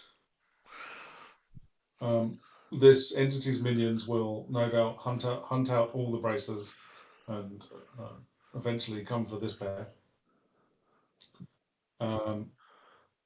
And this entity will be free to do whatever it is planning on doing. So, my reason for coming here, my initial reason, that is, for coming here, was to find ways to make that not happen. And to protect myself and others from said entity. It seems to have a pleasant way of intruding upon one's thoughts. Yes, unfortunately, everyone has that issue. And stealing shadows. Well, it makes me feel a little less foolish than for my younger years.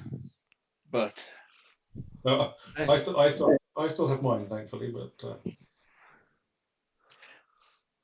Lucky you. But the best options I can think of is, in the time it takes to be freed, you should potentially have enough power to kill it. So,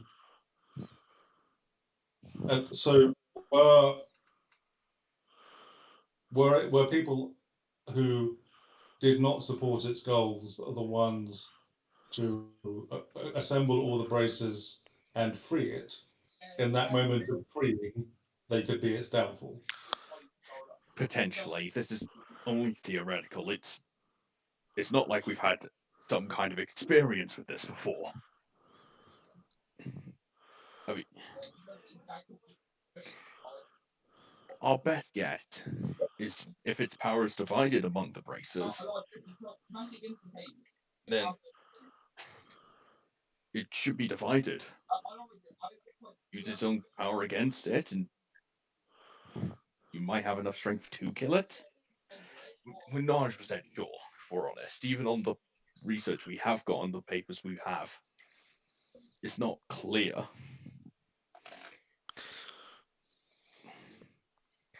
We've even been gifted something by the gods themselves, but even that, it's not clear on what to do. Okay.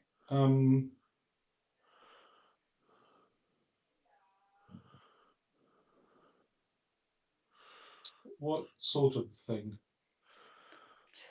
A large stone tablet. About 200 miles down. That's quite a long way down. Yeah. We had to build the city on top of it. Because unlike most of the people, our city wasn't bought with us. Oh, is that what happened? Unfortunately. This was just land. So the first city rather, after Doras, was a place called Ejox. I am aware of it. The religions there were faintly familiar to me, but I could not make sense of why they were here. But that explains why they were here, because the whole city was brought bodily. They would have brought their religions with them. And in our case, we were the only ones bought. So, how many of you came? I mean, as far as I know, I arrived here on my own.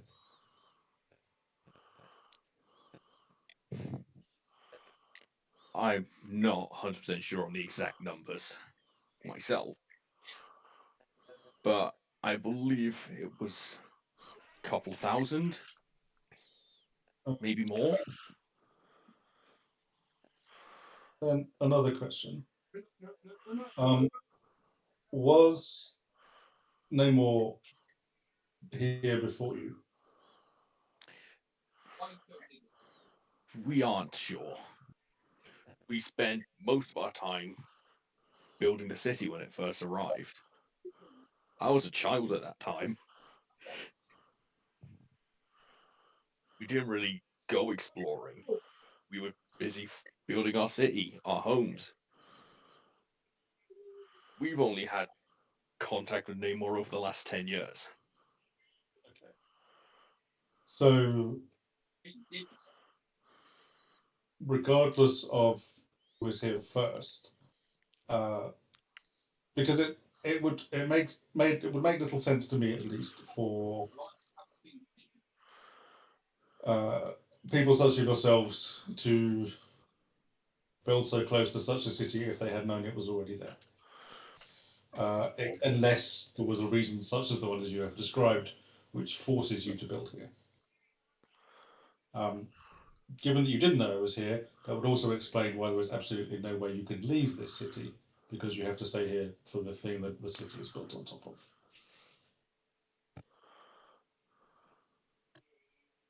Which brings me in a roundabout manner to my more urgent topic of discussion. You are aware, no doubt, of an individual that goes by the name of Jerry. Yes, we are aware of him. As far as I can tell, Jerry. So hang on, out of character. I don't know what the contents of the conversation that Miranda and Jerry had, right? Correct. Correct. As far as I can tell, Jerry instigated this war between Namor and Argos for his own ends, and has been lying to both sides. What the fuck? That's quite a bold statement. Do you have any proof?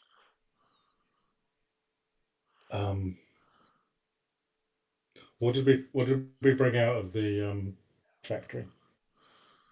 The diary. Diary. Which Celeste had because she showed it to the priest. Yeah, she has the diary. I would have handed it over to you to show, and you never said you gave it back. Yes, I have this, and she will pass the diary over. You see him just start flicking through it.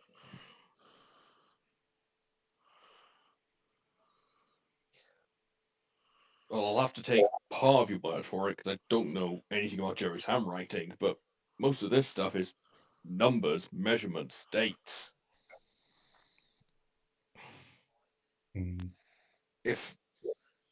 If Jerry has done something, you're going to need to find a mathematician because this is nothing in my wheelhouse, unfortunately. So, let me tell you what I know that is simpler than that.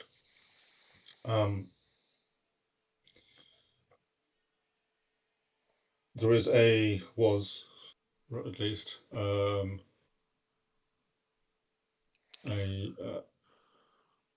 factory is the best word I can describe it as, that he was using to make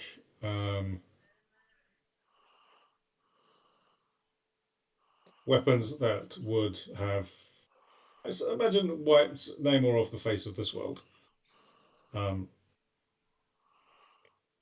He was also creating undead,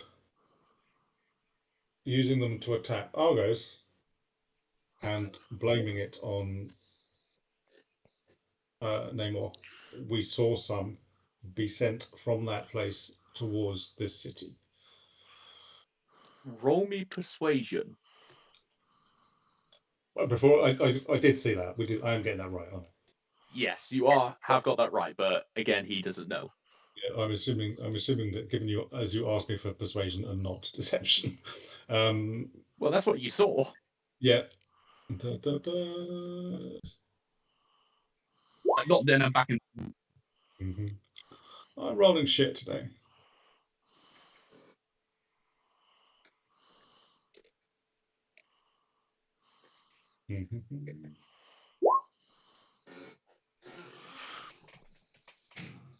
We're better than him by one. Yippee! We get more law.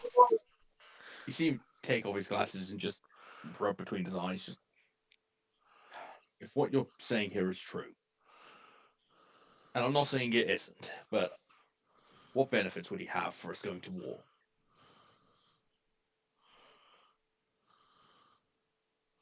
That I do not know.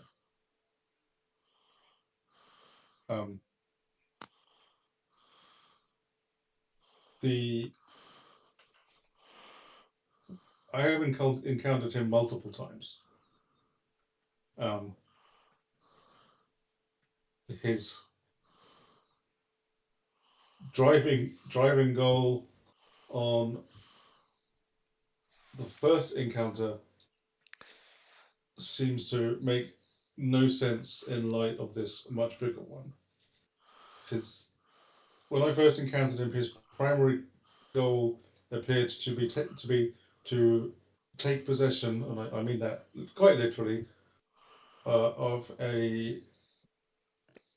another person from the world that he came from, very much against said other person's will.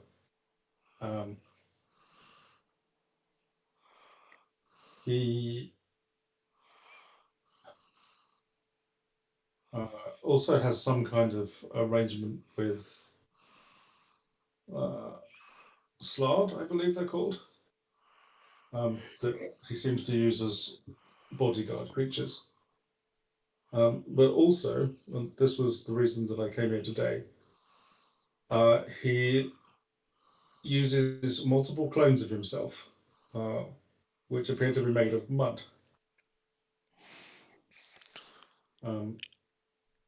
We have some guidance on how to defeat them, but I was trying to find more information about the magic that creates them.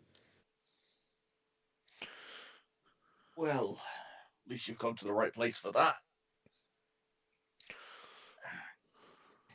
So, what about the creatures I create? Well, you saw those things downstairs. Yes. Think of them as failed copy. In order to me, right? We were short on staff, and well, kind of needed staff. Mm-hmm.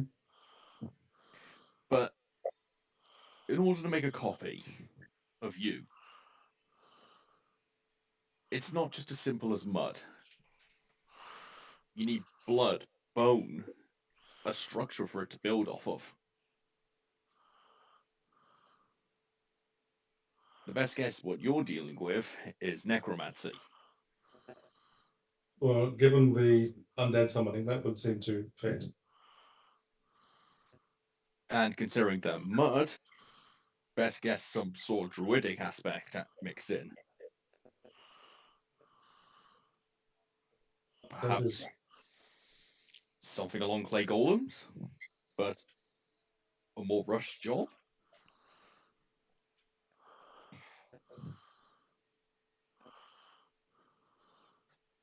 So what we've encountered. So these outwardly these clones appear to be identical copies, and have a substantial amount, seemingly at least, of magical power. I have fought. No.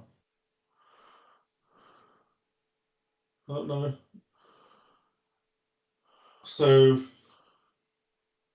what do they?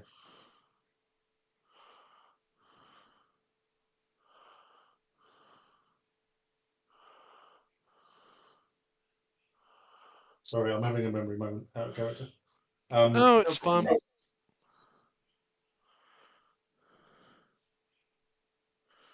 These tablets include memory loss. Memory loss. No, this is just, it's been a while. I was thinking back to the fight in Namor.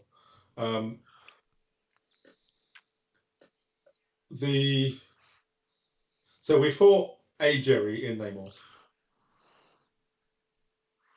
Are you saying this to him that you fought a Jerry in Namor? This is a question to you. Yeah. We fought a Jerry in Namor that was trying to kill Tobias. Yes. Were we able to ascertain whether that was a real Jerry or a fake Jerry? You were never able to ascertain that. Okay. Did the clone that we destroyed display any magical ability? The one in the party did not display any magical ability. The one in the office you were dealing with did demonstrate magical capability. And the ones you were fought before coming to town, they didn't seem to be casting spells. Right. Which office are we talking about?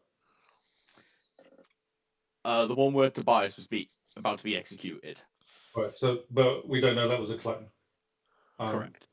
And the magical abilities it displayed were very similar to the ones of the Jerry we fought outside the factory that we think is the real Jerry. Correct. Okay. Okay. So these these clones seem to be visually perfect. Have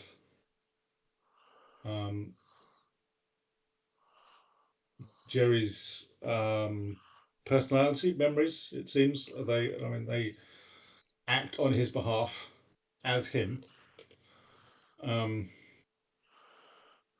But when Dispel Magic is cast upon them, they just turn into a pool of mud.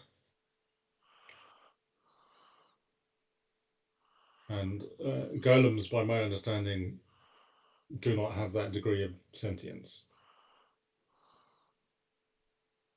Then my best guess is trying to combine magics.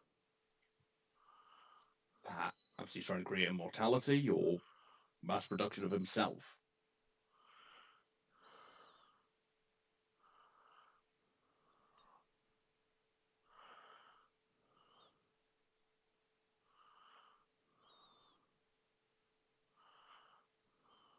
Unless I see it, I can't really give you much advice what it could be, unfortunately. Okay. Perhaps another question then.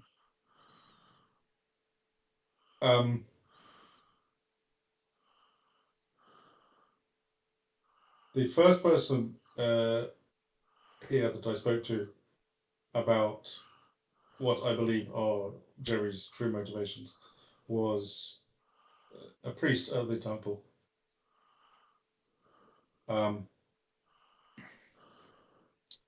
He advised me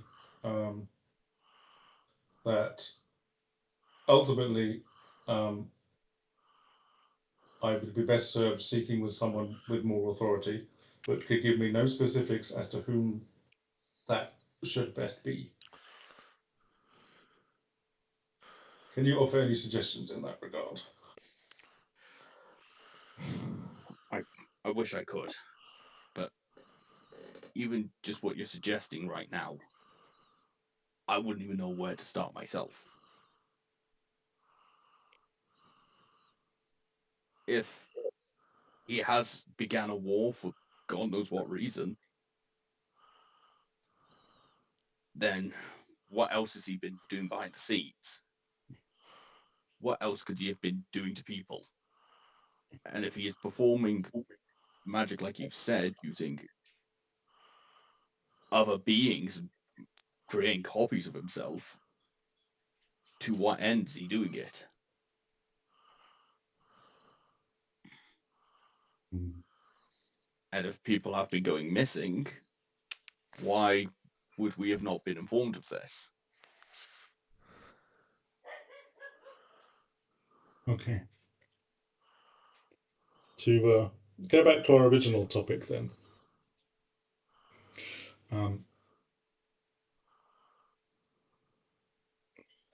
Have you ever heard the name Theodore Thump? You just see him put his head in his hands, just... See you in the morning. Love you. Yeah, I'm fine. Just not in the scene. I am aware of him, yes. Not in a good way, it seems. You do realise where we live, don't you? Sorry? You are aware the city we live in. This one, yes. Yes. He's tried to gain access numerous times, including sneaking in by balloon, by underneath the city, strapped to the bottom of carts. Why does he just not walk in through the gates? Tieflings are typically not accepted here. Ah.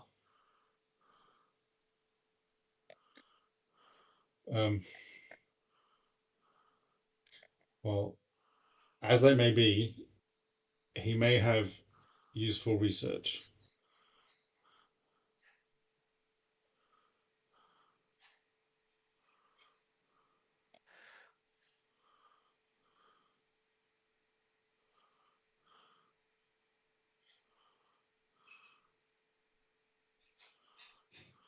I am aware of somewhat of his research.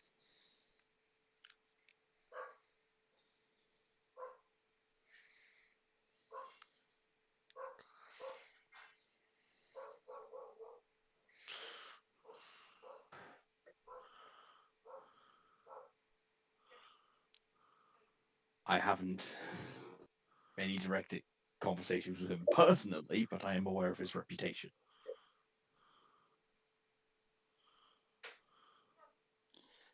Why are you asking about him? As I said, he has research that might be relevant.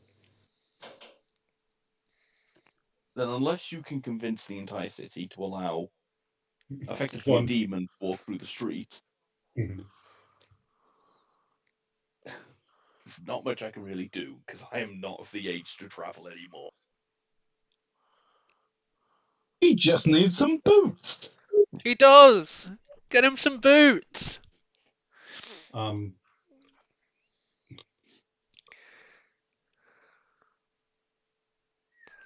If I were able to bring you the research or copies of it, would that be of use to you?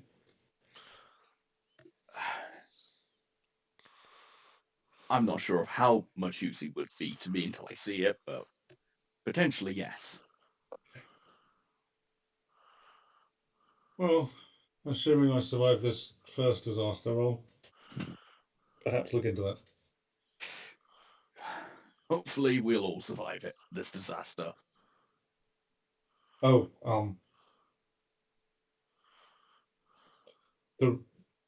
I will come back to the first question I asked you downstairs. My understanding is there is a teleport network in this world. Yes. And all one needs is the name of one's destination. Yes. We kind of blocked off our system. It's of use, but you'd have to get permission to access it. Or break in, but I doubt you'd break it.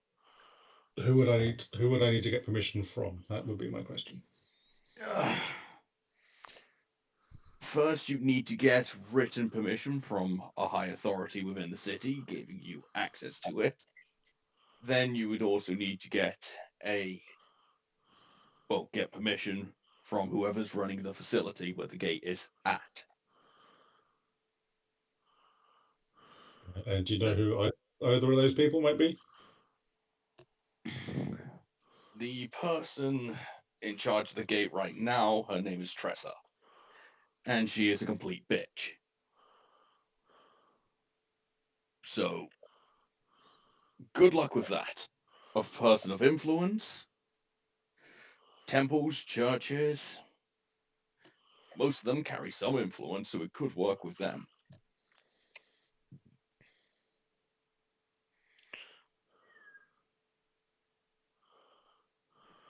Worst case, you could ask Jerry to write you a letter. I'm pretty sure you'd be seeing him soon. Disturbingly, that would probably work. Well, I don't imagine he would write me a letter, but if he were, I assume it would probably work. Which actually that does provoke another question. Who is in charge in Argos? We don't really have any single person in charge. We mostly go off a democratic system. The people vote on what they want to do, and steps are taken from there. So, who sends troops to war, for instance? The people's vote, mostly. There is a handful of people that push through these decisions, but I don't really know who does that. It's above my pay grade. Oh, excellent.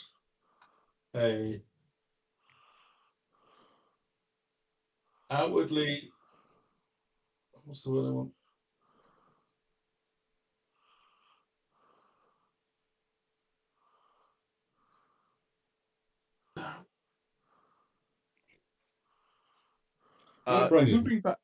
Moving back over very quickly to Car and Alf. Yeah. So I know that Drake's got in a shit ton of lore. I've zoned out. Yeah. That's the only thing that's gone in.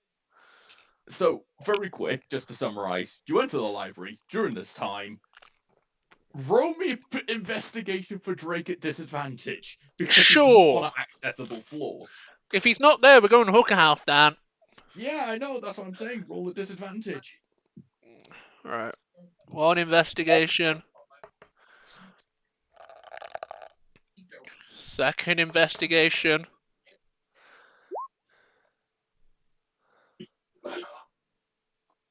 Congratulations, you're going to a whorehouse. I will happily describe that to you in a bit. Sound, Dan. Back to law. What you say? And me zoning the fuck out while, like... Yeah, sorry about that, Drake. It's just more so I know where they're going. Like, so, I haven't even, like, started my pint yet. Fuck it, I'm gonna drink this while you give Drake more law. Ultimately, Argos appears to have a outwardly transparent but ultimately opaque system of government. Right, I'm gonna go mute while I eat some Pringles. It's kind of what happens when people get bored somewhere, and the city isn't. You kind of need to start everything again from fresh. And most people would complain about how old governments work, and thus try and begin a new one. Yeah, come here. It's true. I mean, yes, nobody likes government. And thus they would try and build it again, but reinventing the wheel. And ultimately hating that one too, no doubt. Correct. But there's not much I could really help you with on that side, as I said, of my pay grade. Unless you want to put me in power, then I will happily follow your lead. Books for all, I say.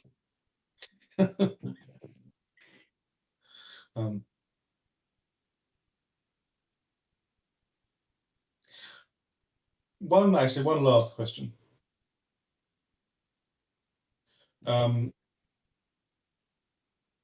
You mentioned earlier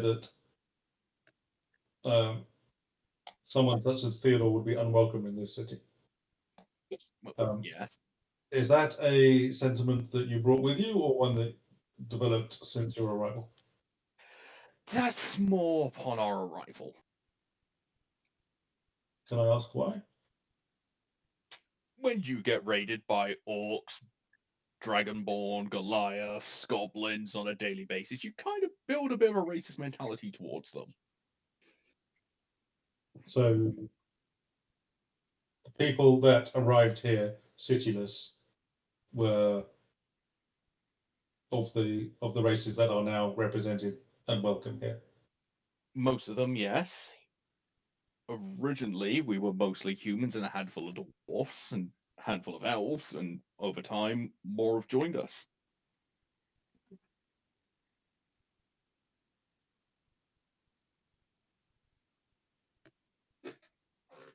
Well, whilst where I come from, it was mostly humans. Yeah, we raided each other, and yes,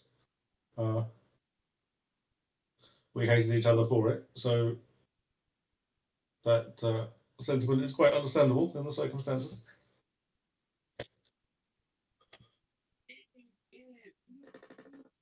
And thank you for your time. I'm glad I could help you. Well, the best I could help you. As he stands up and just takes his drink. One last question, actually. Should I return and wish to use the library again, are people generally free to wander the floors with the books on? They are generally free to wander. They're just not allowed to take the books. You mean take them off the premises? Correct. And those failures of yours, are they able to locate books, or would I need to do that myself? They can somewhat locate them. if you can give a thorough enough description of what you're looking for. If you say a book of cheese, be prepared for every book regarding cheese in the library brought to you. Cheese? Okay, I shall bear that in mind. Thank you. Hopefully I was of some help to you. Stands up and prepares himself to lead you downstairs.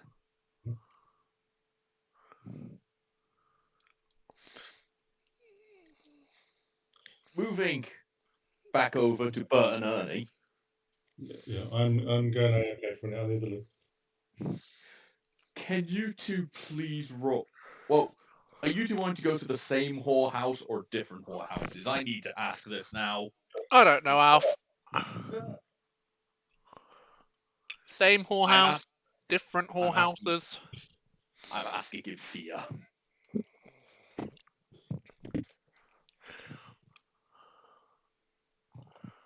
I have no idea, to be fair. I'm down for a shared experience if you are, that's all I'm going to say.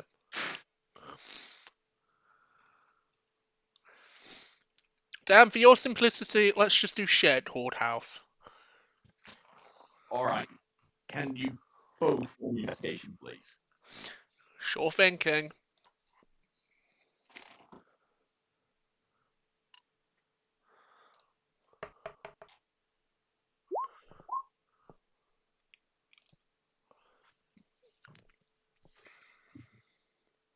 My roll's not being linked to everything. The higher the roll, the better the whole house. 14. We'll go off cars. Brum brum.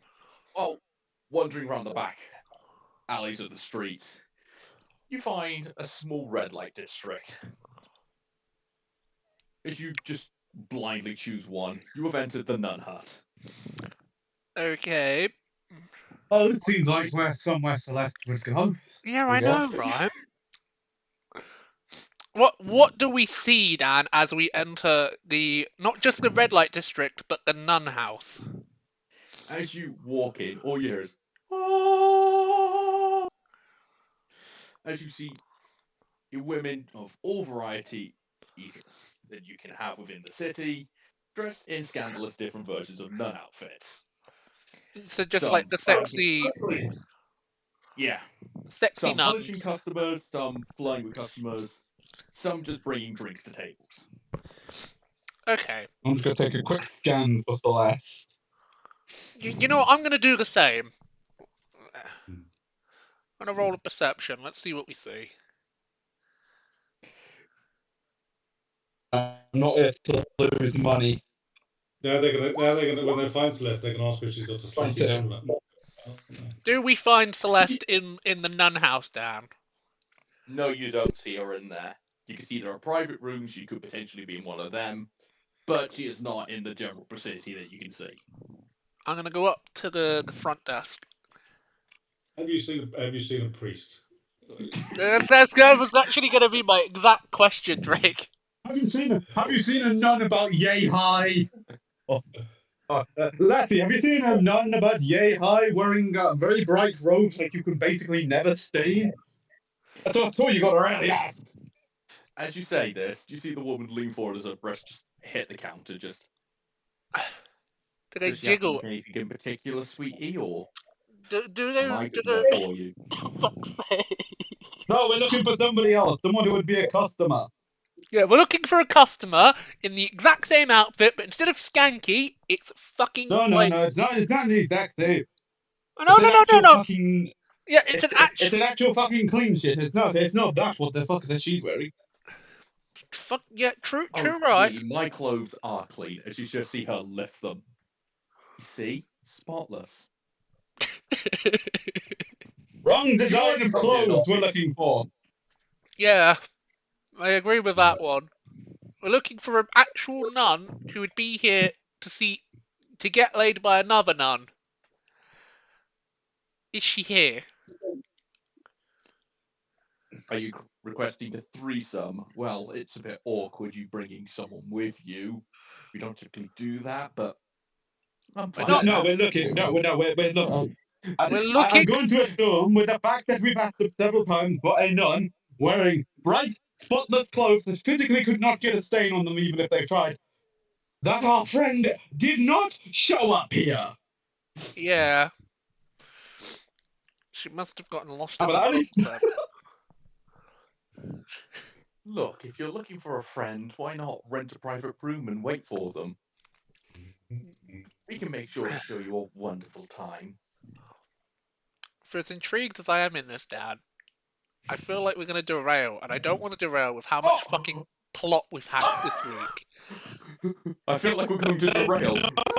They're not here. We'll locate them because having fun is it's not something on time we have.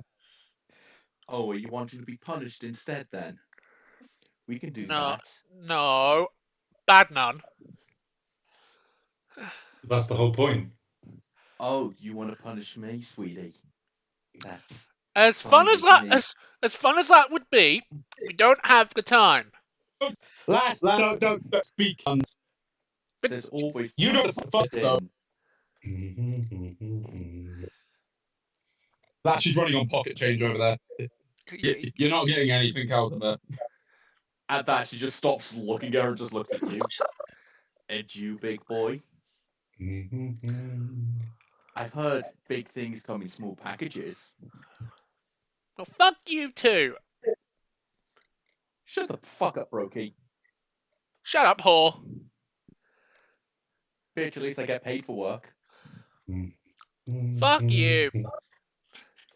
You wish. That took a turn. Lad, I don't believe our allies here. And no, you're not getting any of my funds. My funds are used for more survivable means. An accident in this world. And I leave. I follow Coop out, just giving her the finger as we leave. You leave the nun hut.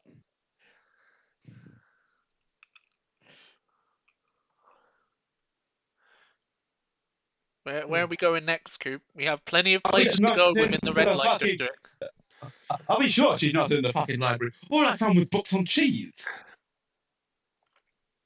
Look, you may like your fucking fancy cheese, but we might as well try another couple buildings down here before going back to the library. God, you can try it. I'd rather not have them take my fucking money. Fine. If you want to split up, we can. Like, if you want to go try the library again, I'll try at least two more buildings and then I don't think she's going to be down here. We entered the only building that seemed holy.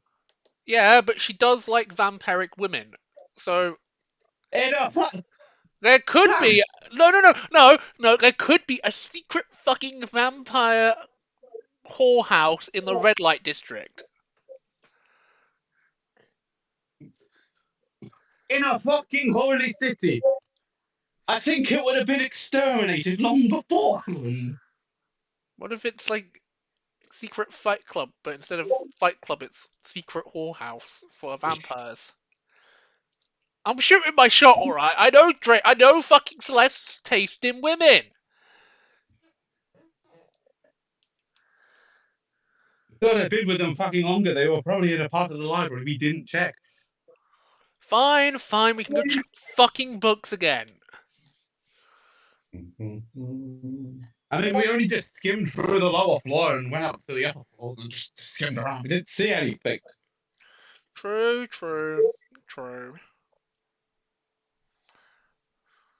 Right, we go back to the library, Dan.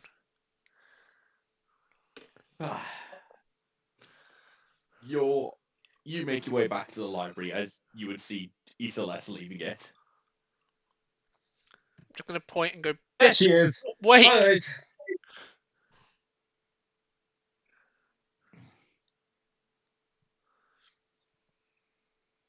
Hey, lads. Good to see ya. Do they both look like dwarves? One looks like a recognizable dwarf, the other one no fucking clue. Which one looks normal? Miranda. Okay. Yeah. And Coop now sounds Irish, right? Yeah. Okay.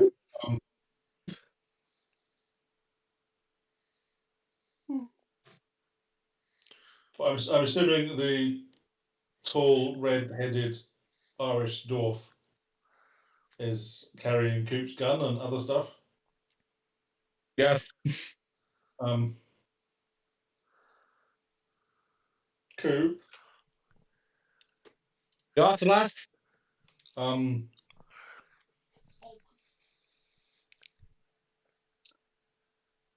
mind. I know I've had a sudden change in appearance. I put the dwarf shoes on and I got taller somehow. He became Irish. And that I'm also trying to figure out for myself, but that works for now. Okay. What happened to the other one? No, you mean the midget? Yes. Currently locked up. They seem to have been caught by the guards and put into a little small box. Well, apparently there was some kind of licking. Yes. Go down. They've licked the veranda and they licked the woman on the street.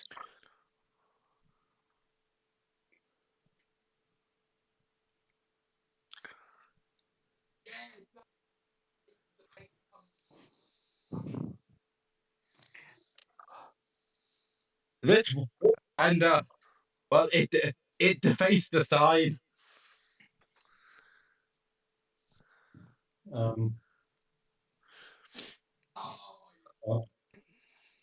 They are not very much of a Jerry liker, though. I can tell you that much. That is true. Fuck that geezer.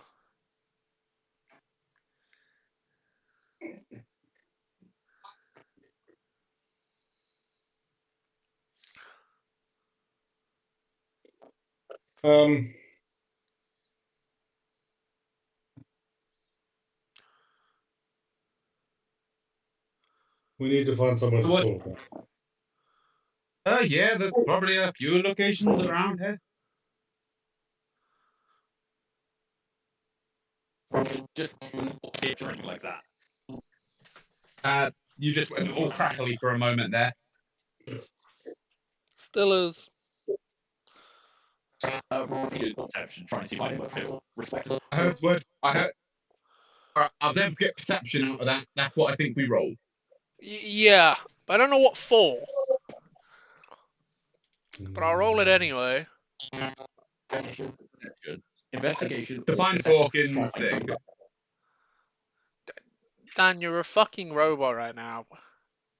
Yeah, your connection's quite bad. 16. For whatever we're supposed to be looking for.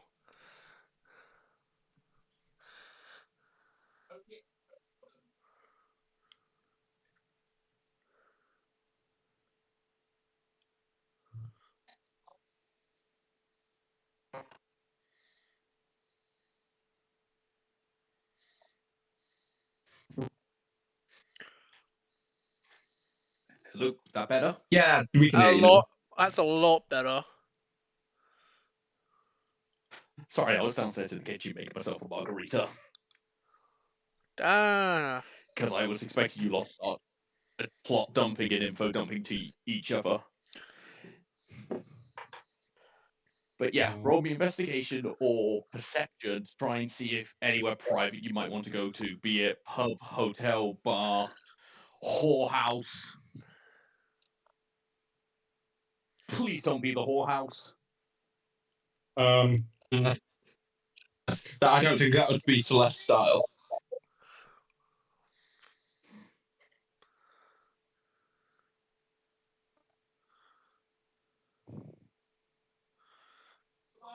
You're saying Drake wouldn't like the slutty nuns?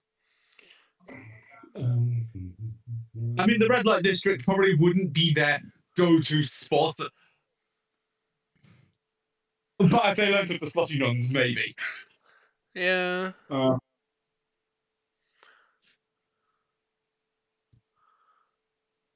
What time of day is it? Midday. Hitting about 11 o'clock-ish. Any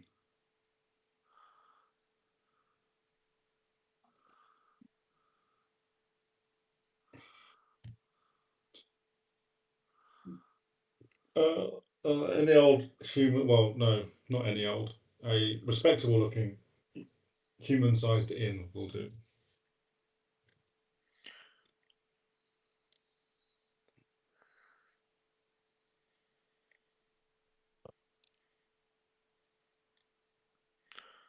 Yeah, I guess that could work. Yeah.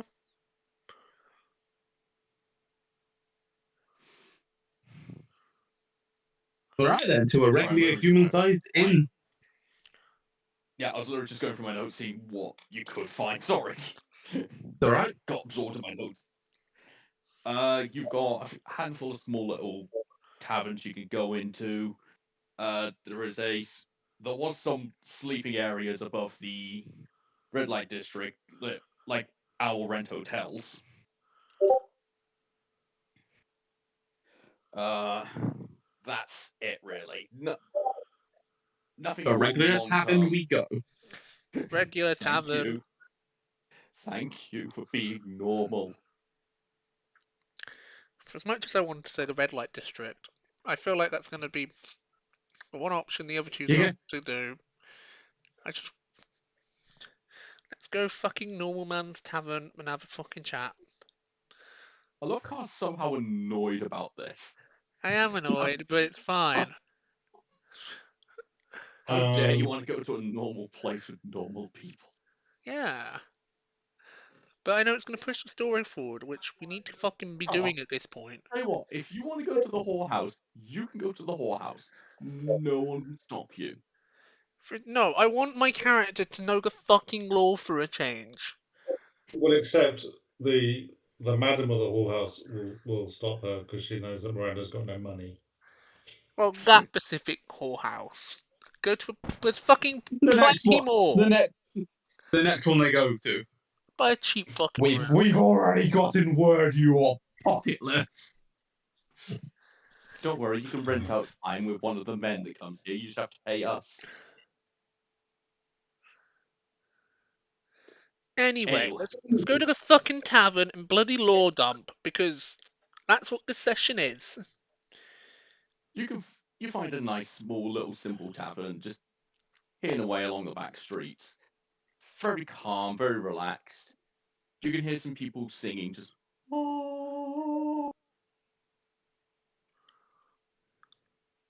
You're able to just find a small, simple table and blend into the back.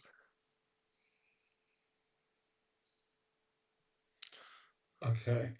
Alberto, what have you got to say? So, I had a. Did the librarian? He was father someone. Did he look like a priest? The person you spoke to, no, he was a librarian. Well, somewhat. He's not an active priest, the best way to say is.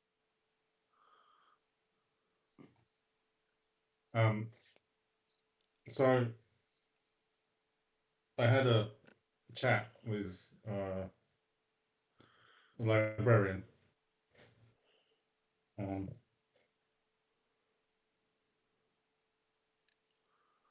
Learned some things but none of which are terribly useful right now. Or are they? Because they. How much have we told Miranda about dungeons and? Like out of not character, sure too much. Nothing. Like out of character, I have a whole fucking 3-page fucking paragraph about all the information that all my characters have gathered. This character knows fuck all about dungeons. I think we've explained there's a big fuck off ass dude. We believe Jerry's working for him. We're gonna kick his ass as we go learning shit. And that's about as much as we needed to have told you, and you've gone. Fuck yeah. Okay. Fuck Jerry. Fuck up that gay bitch. That's it. Most of what we talked about relates to fucking law dump on me, bitch. Because that's what it feels like. Dungeons and related things. Yeah. But I did find out why Namor has the attitude it does. Sorry, why Argos has the attitude it does. And also, this is unconfirmed, but based on what I now know about this city, the idea of them provoking a war that they could potentially lose when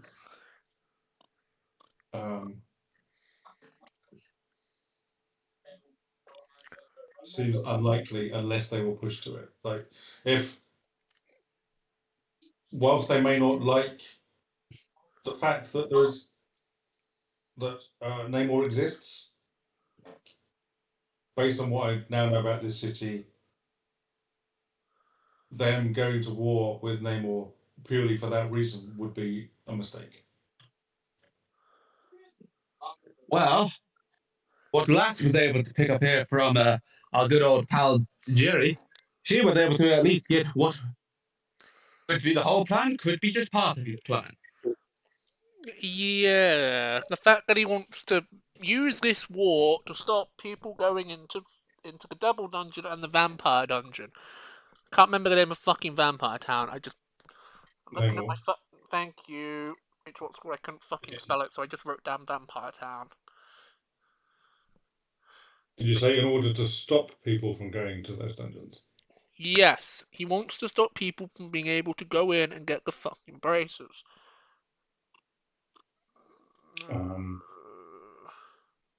My question would be why?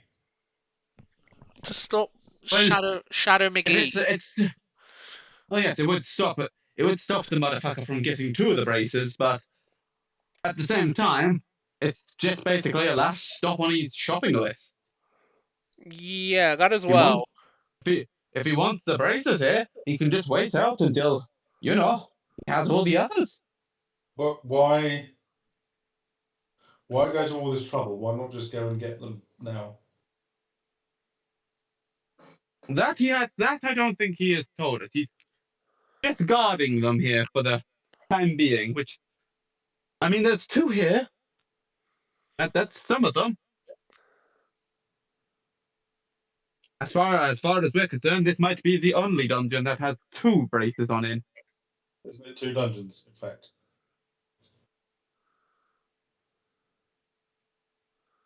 I thought it was an up dungeon and a down dungeon. Yes, it's basically 2 dungeons, one going up, one going down. So 2 dungeons with 2 braces. Well, yes, yes. I mean, that's the information that we at least picked up from Ejox, I believe. You were the one who told us this. Yeah.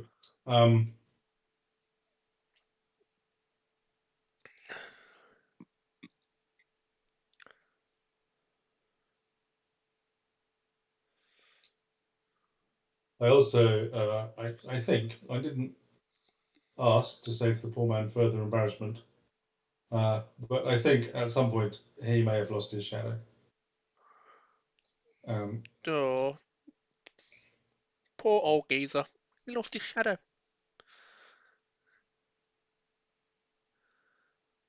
Perhaps it could be a question for a later date.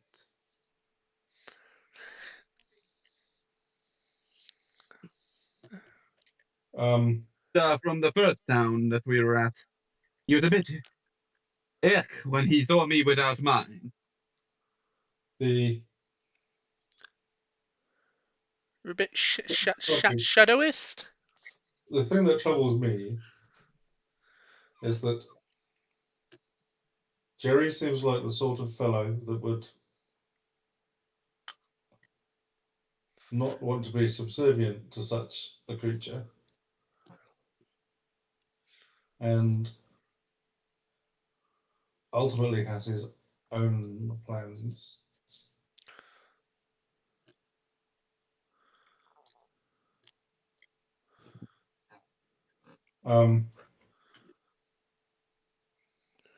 So one of the things I learned is that essentially the various dungeons are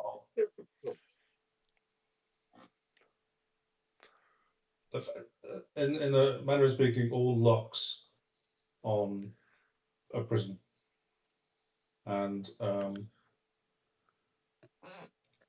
opening all those locks will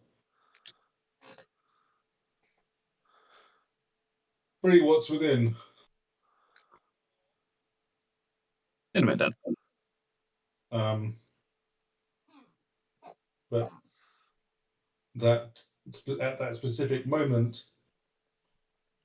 that may also be a moment of vulnerability. And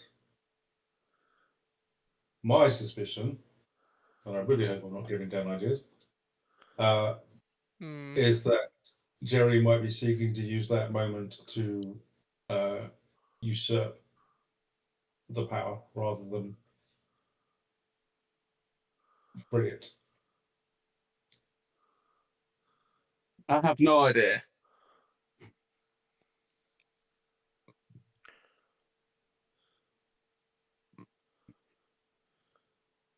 Honestly, I don't know why he would be doing this.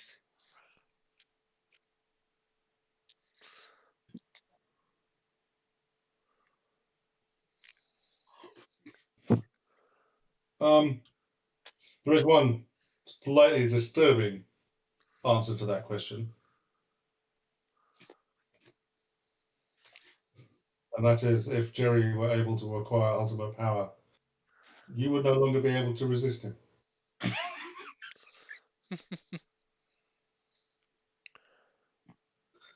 And I don't know if Dan's laughing. I could doubt that would be the reason, but I could only see it being the side reason. Now I have the power of a god. Koopy Whoopie will never be able to stop me again. I can legitimately see that being Jerry's motivation. I have the power of God and gay on my side, motherfuckers!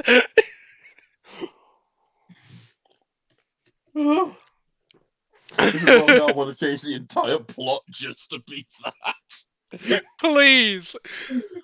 We've kind of been doing it already, Dan, to a point. Like, you might as well just fucking derail to it. When I am now God, Coop will be my champion and he'll never leave me. I have to stop, otherwise I will start rewriting everything and I can't do that. Okay. You could, Dad. Okay, so I'll take it from that is not, in fact, the actual plot. I kind of want it to be, but you could be, like, but it's not, and that will be that. His plan is to spread soap across the planet, covered in Coop's face. Now,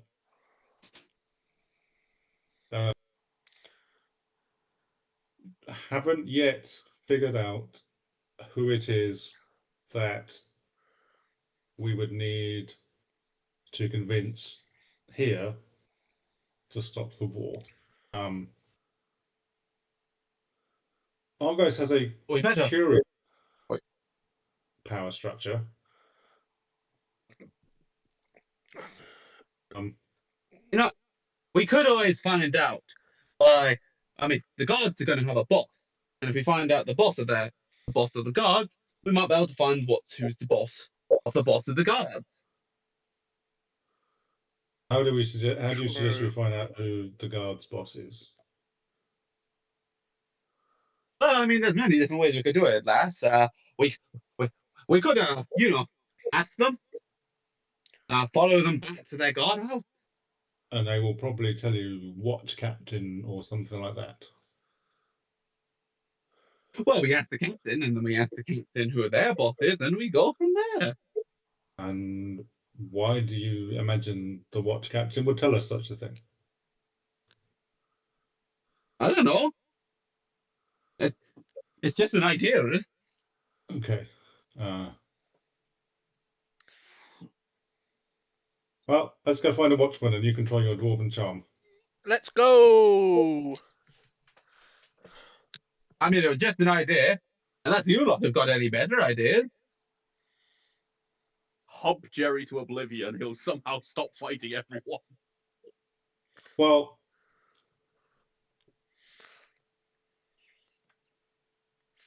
to a degree, if we get rid of Jerry, the war not necessarily stops, but becomes a lot less bad, I think.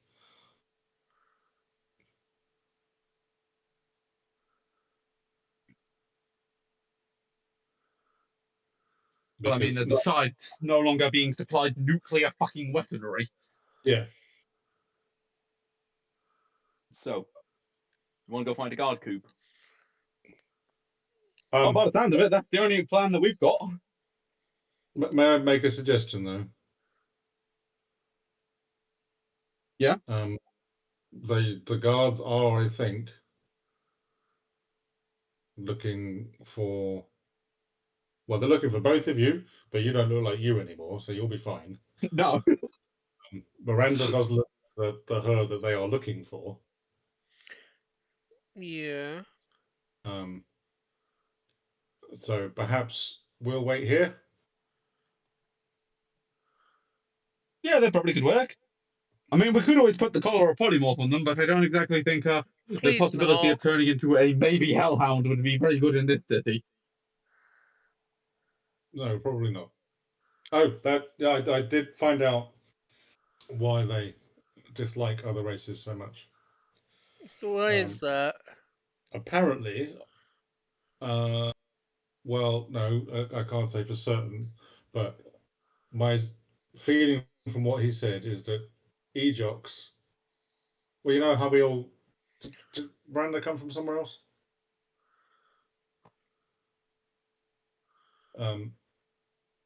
We all came from other places. I was on my own. Allison came with that lizard thing. I come up on a battlefield. Yeah, and I think you thought you came on your own until you discovered Jerry was here as well. But oh yeah, Jerry was dead for 3 fucking years. I don't know how the fuck he's alive. It seems that whilst we came as individuals or very small groups, in certain cases, whole cities have been brought. Ejox, I think, came, like, the whole city was brought from somewhere else. I'm not sure if that holds true to Namor, but it didn't hold true to Argos. They arrived here, a large group, admittedly. A couple of thousand, I think he said. But they then built their city. And whilst before they had their city built, or perhaps before it was as big and well protected as it is now, they were predated on by many other groups who orcs, Goliaths, I forget what other else he mentioned. But the reason for their hatred of other races is how they were treated when they arrived here. One thing interesting that he didn't list as predating on them was vampires. I'm assuming tieflings were on the list of races that raided them. They certainly don't like those either. Most likely. I mean, most likely. Yes, apparently. This probably won't mean very much to you, Miranda, but Coop might enjoy it. Apparently, Theodore has tried to sneak into this city multiple times. Hey! What's he trying to do? Tiefling failing to sneak into this city.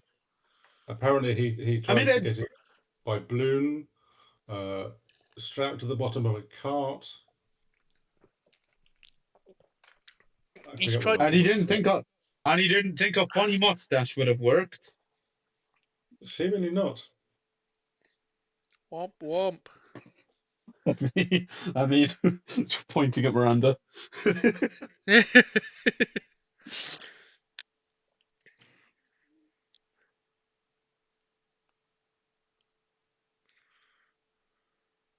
set of boots that seem to have worked out quite well for her. Anyway, why don't you go and find a guard, and I'll explain to Miranda a bit more about this whole dungeon mess. All right. If I am not back within 2 hours, I assume that I have fucked up and been arrested. Okay. I'm not gonna law dump you stuff you already know. Just assume that Miranda has now been briefed. I am just gonna go in character, be like, Celeste and Miranda yap for about a fucking hour about shit that me, the player, fucking knows, but shit the character should have been told about. You've got it all written down, apparently. Yeah, I've got most of it written down. One thing I haven't got written fucking down is like, and this is something I wanted to double check. Are you explaining everything up to like current date, or you simplifying it for? I'm speaking. I'm asking as a player. Are you simplifying the information that I already know as a player to Miranda, or are you just going over fucking everything in character? This is what I want to check. Well, Alf does his whole little thing. Probably simplified to a degree. I'm just asking how much information I am allowed to you know what I mean? Fucking use again. Retrieve. That's the fucking word. So I was having a fucking dyspraxic moment. Before I go, I will leave my bag as my bag with my red strap on with you lot. Yeah, toss it in, And if I do fuck up, that's not something I don't want to be carrying on me, if you get me. Tell you your bosses will blow everyone up. No, it's just, oh, what's you got in that bag? Skeleton arm, come out, pull him in. Oh God! He's got a bomb! It's not that, it's full of skeletons! Coop, you go outside. You're able to easily find guards. As they've arrested the first person, they're on a lot more strict lookout now for the rest, including the undead being released yesterday. Yeah. Well, I've handed over my bag of technical 52 undead over to the others. 53 undead. You've trapped one person inside the bag already. I don't think we've actually put anyone into it. You've put one person in it. Really? Who was that? Yeah, who was that? A random NPC you found. Oh, yeah. Literally, they did fuck all to you and you went, get in the bag. Anyway. You're able to find guards pretty easily. Well, you still got shorty. Am I taller than them? Or are they taller than me? You're about 3 feet taller than them. No, laddies. Any potentially looking for one of your captains? I want to have a word, if you don't mind. Captain Gray, isn't it? Yeah, Captain Gray. Yeah. What do you want to see him for? I just want to have a wee chat with them. Why? I've been interested in learning a bit more of the higher ups of the city. Unfortunately, as you can tell, they're not exactly the most easy to get in contact with when it's usually the people that make all the decisions. But apparently there are others. I would assume that your captain might know someone of a bit more higher up. Who? Captain Gray, or any of your captains, really, because your captains Who probably are have you a boss. wanting Ray to get in contact with? Technically, whoever their boss is. Fine. You just see him pull out a small bird out of a cage, just write a tiny note, strap into its leg, just send it off. We'll find out in a minute. Yep, I'm doing the Karen method. I want to speak with your manager, and then to your manager, I want to speak to your manager. It's working We'll so go up the far. chain until I'm rejected. After a couple minutes, the bird comes back. Please head to the main barracks. Captain Gray will meet you there. Alrighty, and the main barracks are Where the main barracks are. yeah, point over yonder, is it? To the left or to the right over down there? No offense, if you've come for a complaint, I'm not going to help you. Go register the complaint. Alright, I guess I'll track it on down. Or asking at some other colleagues. You think you should have told them? Yeah, but what the fuck are they going to do about it? We look like every go. Ask of a comrade.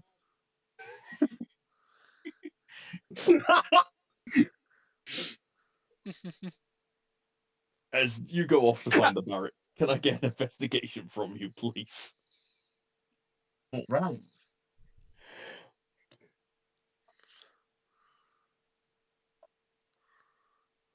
Sorry. What was that, sorry? 16. No, wait, hasn't come through. I think it's because it's there we go. Yeah, has come through. 20. You're able to find the barracks very quickly, as well as some simple little offices next to it. You can see a couple of names written on there: Captain Gray, Captain Smith, Captain Luan. Captain Gray, this is the one I wanted to speak to. Hi, how can I help you? You just seem full. This grizzled old man and short, trim beard, still quite smart, just writing out a note. I believe the note just came from one of your guards. Yeah, something about bitchy midget wants to talk to you. What do you need? And I'm kind of curious in trying to find some of your higher ups. Trying to find some of the higher ups in the city, but they're not exactly the most easy to track down to ask questions for. I'm not the person you need to speak to. You need to speak to my boss, Gray. He's next door. Ah, yes, it's why I'm going up the chain. If you get me, it's easier to go from low ranks to ask to their bosses, to go to your bosses. Eventually, I'll get there, or be turned away at some point. Good luck with that. Anyway, it's Gray. You need him next door. All right, I'll go next door to Gray. As you go in, you just see a dwarf sat on a slightly taller booster seat. He's just stamping loads of documents. What do you want? Hello, laddie. I believe you're the boss of the person from next door. I've come to try to find some of your higher ups. Why? I'm curious to get into contact with them. As I've been able to hear, most of the votes come off from the people, but they have to go through somebody else. Unfortunately, that somebody else isn't exactly the most clear. You need to talk to Luan. I'm just the middleman. I'm sorry. I know. I guess I'm going through the entire boss chain. So next door. Alf really is making his way. He's like fucking suction. Right. Alf is doing Alf, have you seen the newest episode of fucking Suction Cup, man? You are doing that. Yeah, I'm going up the chain. Yeah, you fucking are. You go next door. You just see an elven woman, hair tied back in a big top knot, just writing out paperwork. Yep. Hello, lads. I've come to speak to one of your higher ups. Trying to find the higher up. I'm not the person you need to speak to. You need to go speak to Gray. Go through him.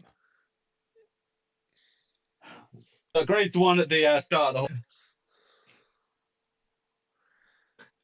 Am I correct about this, lads? Gray's the one at the end, yeah. I believe I just started with him, and we've gone up the chain this way, and you're currently the highest I've gone through. Gray's higher than me. Okay, back to Gray I go. If it goes like this, I'll see you again in a few moments.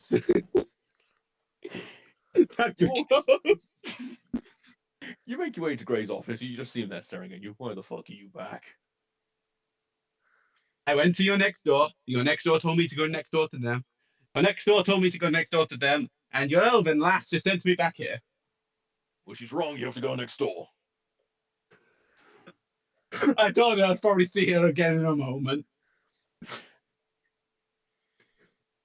When I get back to her, I'll go through it again. Locking the door. Just, nope.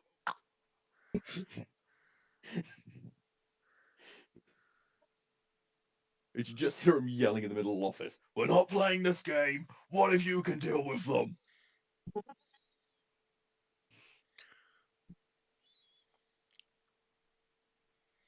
And the next door I go. As you just hear the elven woman just shit. No one's in. Are you sure about that, lass? I was here less than 10 seconds ago. He's gonna break your door down and question leave you. A message after the tone. B. I mean, if you just tell me whoever the way your boss is at, I'll go there and you won't have me have to disturb you. You just see her open the door. Listen, long and short. Gray gets given orders, gives them to Smith. Smith gets orders, he gives them to me. If I get orders, I give them to Gray. But who pays you? The city. Okay. Who from the city specifically? I don't know the city. I mean, someone has got to come here from somewhere in this place to pay you. Do you know where I could go to locate said person? We're trying the post office. Just backtracking a minute. Yeah. Did you legitimately say that they just cycle the orders around the three of them? Yes. Yes. So, who is actually carrying out said orders? Yeah, I'm with Drake on this one, Dan. We're finding this one out as we go. The orders never get out of the leadership circle, Jet. Nothing's getting done. We're figuring this one out. It's got to be whoever's paying these people. First of all, welcome to the military. That's typically what it is. I mean, I would know. I was part of it.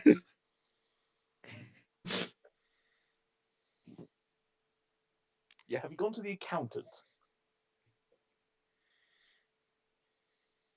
I mean, I would have thought you would have a boss.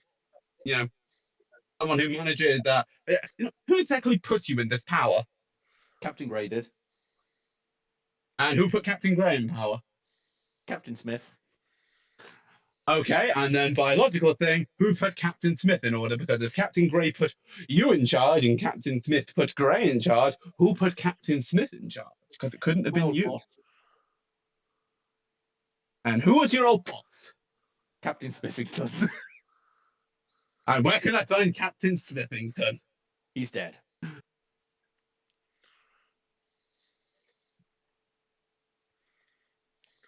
Okay, so who is Captain Smithington's boss? Gray. All right, if it was Gray, I'm going over to his office and I'll be back in a moment if he sends me your way, because he seems to know more.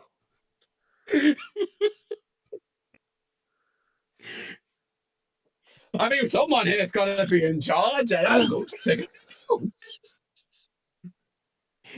mean, you've got a war going on, and your own force seems to be in complete lack of disarray. Have you not met the military? The character what's from the military. They don't understand all this shit. They at least know that they have at least got someone in the higher ups. Like, I know the whole rigmarole you lot go through. I mean, I thought I would have fucking told you myself. Just show off my dog tag. Commanding officer of my own platoon. Would you like to be captain? I've been wanting to retire for months.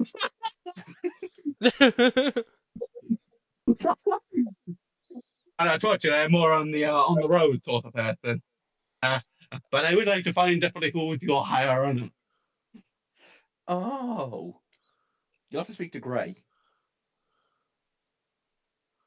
All right, well, since you work here, I believe you'll have the key to his door. Please go and unlock it. Sure. If you just see her walk up to his door and just kick it down. You got company. As he just walks back to her office and closes the door. You sent me back this way. Next time, please knock. Like, I did try to figure out who the higher ups are. It keeps cycling between you a lot. It's all good, but it's real away from where I've come from, and speaking to a higher up really does matter at this point. Look, honestly, I'd love to help you. I would. But I'm stuck in the fucking cycle. So, who hired you? I mean, I'd heard it was someone who is dead. Do you know who hired them? Yes, but they're dead. Technically, I was the 14th one's secretary.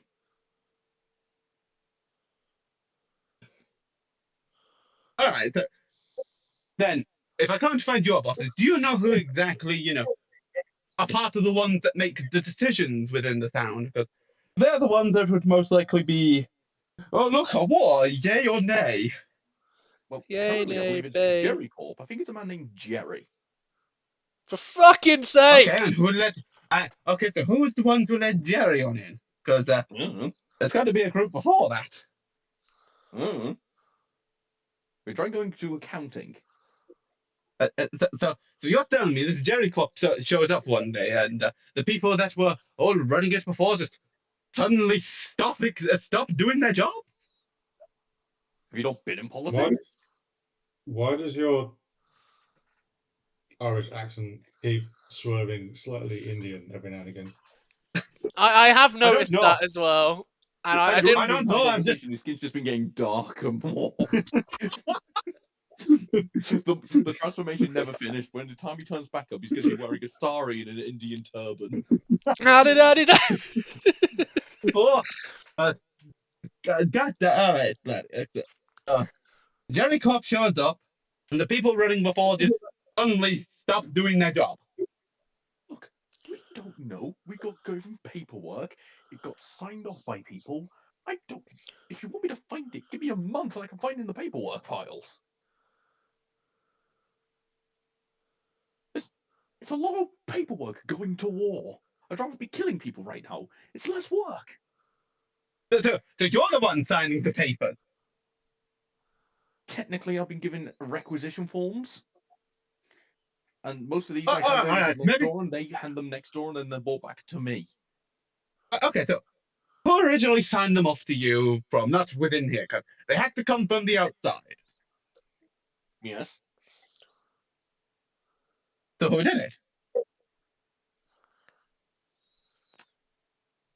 Well, this one's from Gray. This is from Gray. This one's from Gray. This one's from Gray. This one's from Smith. This is from Smith. Gray. Smith. I mean, that's you're Gray. Gray. You just seem going through all his paperwork now, trying to help you here the best he can. He's stuck in the middle just as much as you are. Okay, so that's too much. Go from the very end. It'll be at the very, because it'll be from the very start who would have signed it off first. Ah, here it is, Smithington. Oh God. And he is no longer with us. How long ago has he passed? About 4 months. That's remarkably convenient. I know, right? All right. Specifically, and I would believe then Smithington's boss also died 4 months ago. And I didn't know he had a boss. I could find out for you. Next door should be able to help you. Oh boy. Okay. So, yeah, you're not gonna believe it, but it seems that Jerry Corp, as far as I know, showed up about 4 months ago as well. Potentially.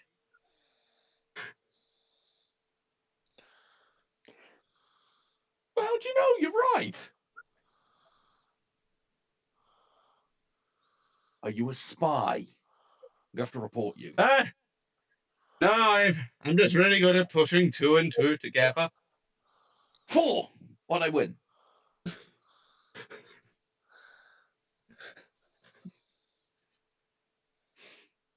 You win more paperwork from your colleague. No, I don't. Please, take the paperwork away.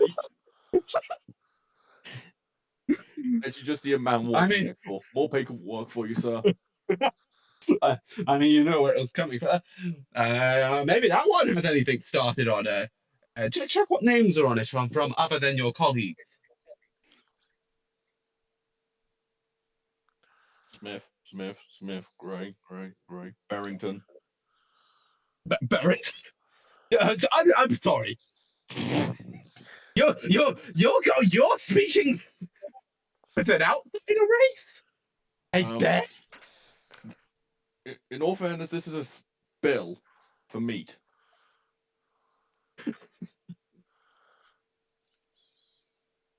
So you're not highly racist against any races that are not human health dwarf, yet you'll do business with a bear? No offense, if you saw Yogi Bear walking up towards you, would you be racist towards him? No, I mean, I guess you make a fair point, but at the same time, the same could be applied to a lot of other races. I mean, I wouldn't exactly do it to a dragonborn, but I've seen you know, crucifix a bunch of them. The difference is, give a bear honey and they'll leave you alone. Not all the time. Well, anyway. But alright. You just seem just flicking through more paperwork, trying his hardest to help you out. You just see him pull one out, just covered head to toe in dust. Just, Seswick. Seswick, all right. That seems to be an old file from possibly before 4 months ago. Do you keep any of your old files by any chance? Yeah. If you go next door, and I know this isn't us fucking with you. You go next door, ask for the key to the archive. All right. That might be where I could find a bit more information. And if I'm good to take that, so I've got friends that might be able to help me find things a bit better. As long as you take 2 guards every per person, it's fine. It's just a bit of but yes, that's it. Hey, do me a favor. You just need to pull a piece of paperwork out and write on it really quick. Give this to Smith. He's been drafted for work. Away from the desk. All right. Well, at least I know where I'm going to. Yeah. I'll take the bit of paper on over. All my paperwork in there.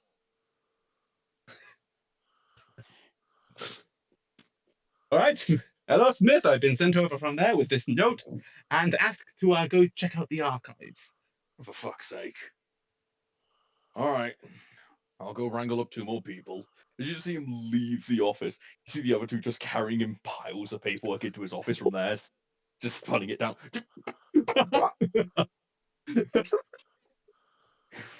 Oh, God. How does the city still function? Trust me, I ask that every day. Isn't it clear when you aren't directly told who your boss is? And I swear to God, if I have another T-shirt sent by Jerry Corp, I'm going to strangle someone with it. Barrington! Jerry. He would probably be the main one sending them. Well, unfortunately, I can't kill an ambassador.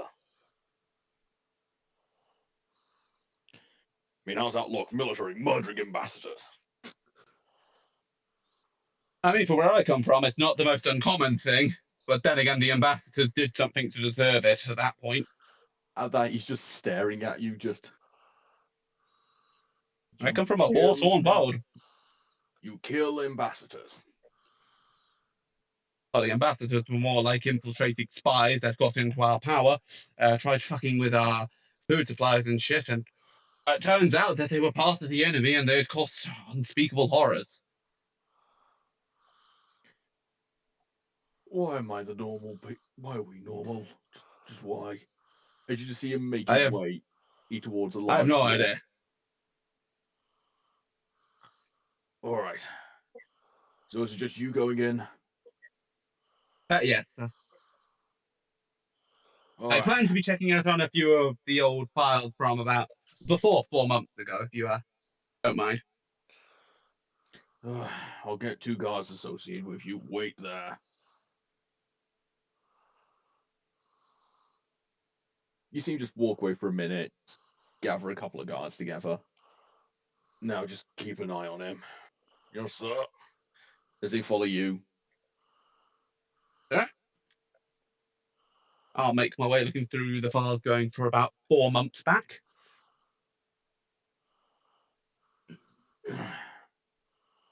Roll me investigation for the piles of paperwork. All right, The investigation, we piles. got this, and we'll happily flash of genius this so I can. This is my final one that to hopefully do shit with it. And that's a 3. 18, 22. Yeah. You're able to find a lot of old cabinets, but you can see a lot of dust has been moved off it. You aren't the first one to come down here recently. Hey lads, you know who's been down here recently? The maintenance. A couple of people from Jerry Corp. Why? Well, a lot of the files from what appears to be 4 months ago seem to have been touched. Well, you have to be wrong there. I mean, Jerry Corp's an upstanding company. They wouldn't do anything harmless. If it was the maintenance crew, it has to be maintenance. What? Well, I mean, look, a lot of this is. Look over yonder there. It's all very dusty. It's a bit dusty on over here, but it's not so dusty. It's 4 month mark specifically, because I mean, over here it's about the 3 mark area, and that seems to be when Jerry Corp was in power. That cabinet's the normal amount of dust. Over there it's quite dusty, but the 4 month mark when Jerry Corp was just arriving seems to be oddly less dusty than the rest. Well, you might be wrong. Yeah, you might be wrong. Well, I mean, if you look here, guys, check it out. These files are. I don't pull one up. They're a bit off. As you open it, the file is completely empty. Why would your files be empty? I don't know what you're talking about. I mean, look at this one here and that one. They've all been tampered with. You've tampered with our files? Can't believe that. No, I said that. No. Sounds like a threat to us. Yeah. Oh boy, here we go. I have to ask Meno. What do you work for any companies by any chance? You see 2 large grins appear on their faces as the body starts to shake. Oh boy, here we go. And we will end it there. Yeah. Oh. Which is fair. It's been world building session. I'm so glad we sent you on your own. Yeah, I do agree with that. Ironically, I've got the second most amount of AC, so. Yeah. Oh. That is a pretty good way to end it. I do agree. Like, I think I've got a plan. It's probably not a very good plan, and most definitely won't work. No, it probably won't work, but it's going to be a plan. Well, that was fun. That was fun. I'm glad these listen to me.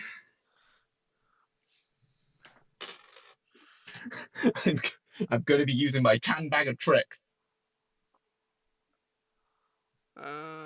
I can see your messages. It's what's called I was in D&D, Melissa.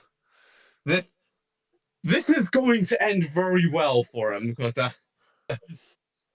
might as well say what the plan is. I'm going to throw one out and give it the simple order of go fetch someone. And a jackal, a jackal, or an ape, or a baboon, or speak, or a black bear, or a giant weasel, giant hyena, or tiger is about to go fetch someone. So you were about to release a wild animal from the basement towards up a staircase into a potential military fortification, and have it then run through the city street, hunting down your friends. Where you? No, I don't say for it to go get my friends. I say for it to go get somebody and bring them down. I would hope it would go up the stairs. My goal is to at least go get one of the guard captains. That'll be how I say. Go upstairs, go get one of the guard captains. Just have any one of them go upstairs because suddenly, let's say it's a black bear. Suddenly, a black bear walks up to the door and then walks away. I think the guard captains would be probably like, "What the fuck is that? We better go chase that down because how the fuck did that thing get in?" Going to be shooting that thing full of arrows as soon as it comes up the staircase. Yeah. Well, that's when they see it. Then it's going to be, as said, running its way back down to me again. Where these people are hopefully going to follow, and they're going to see what the fuck's gone on.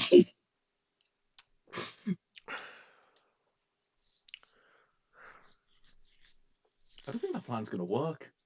Yeah. It's not a great plan, but it at least gives me a chance to pull someone else down. Or I can just do the next best thing. So, Alf, I'm going to point out Shotgun. because I'm going to be fair when that creature runs up there. I'm just going to roll randomly, see who he finds. Why don't you bring more slots down? Why don't you bring members of Jerry Corp down? Why don't you bring more corrupted guards down? What have you if he brings down your Aunt Susan? That's what we'll figure out when we go. All the others are fine. And Susan, we'll figure that as we go. And we'll figure that as they go.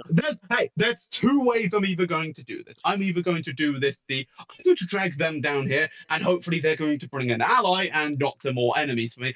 Or we're just going to go with the simple method of, here's a shotgun. Bang! Come downstairs, please. That is like the second time you would have used the shotgun. And like the 70 episodes we've been going now.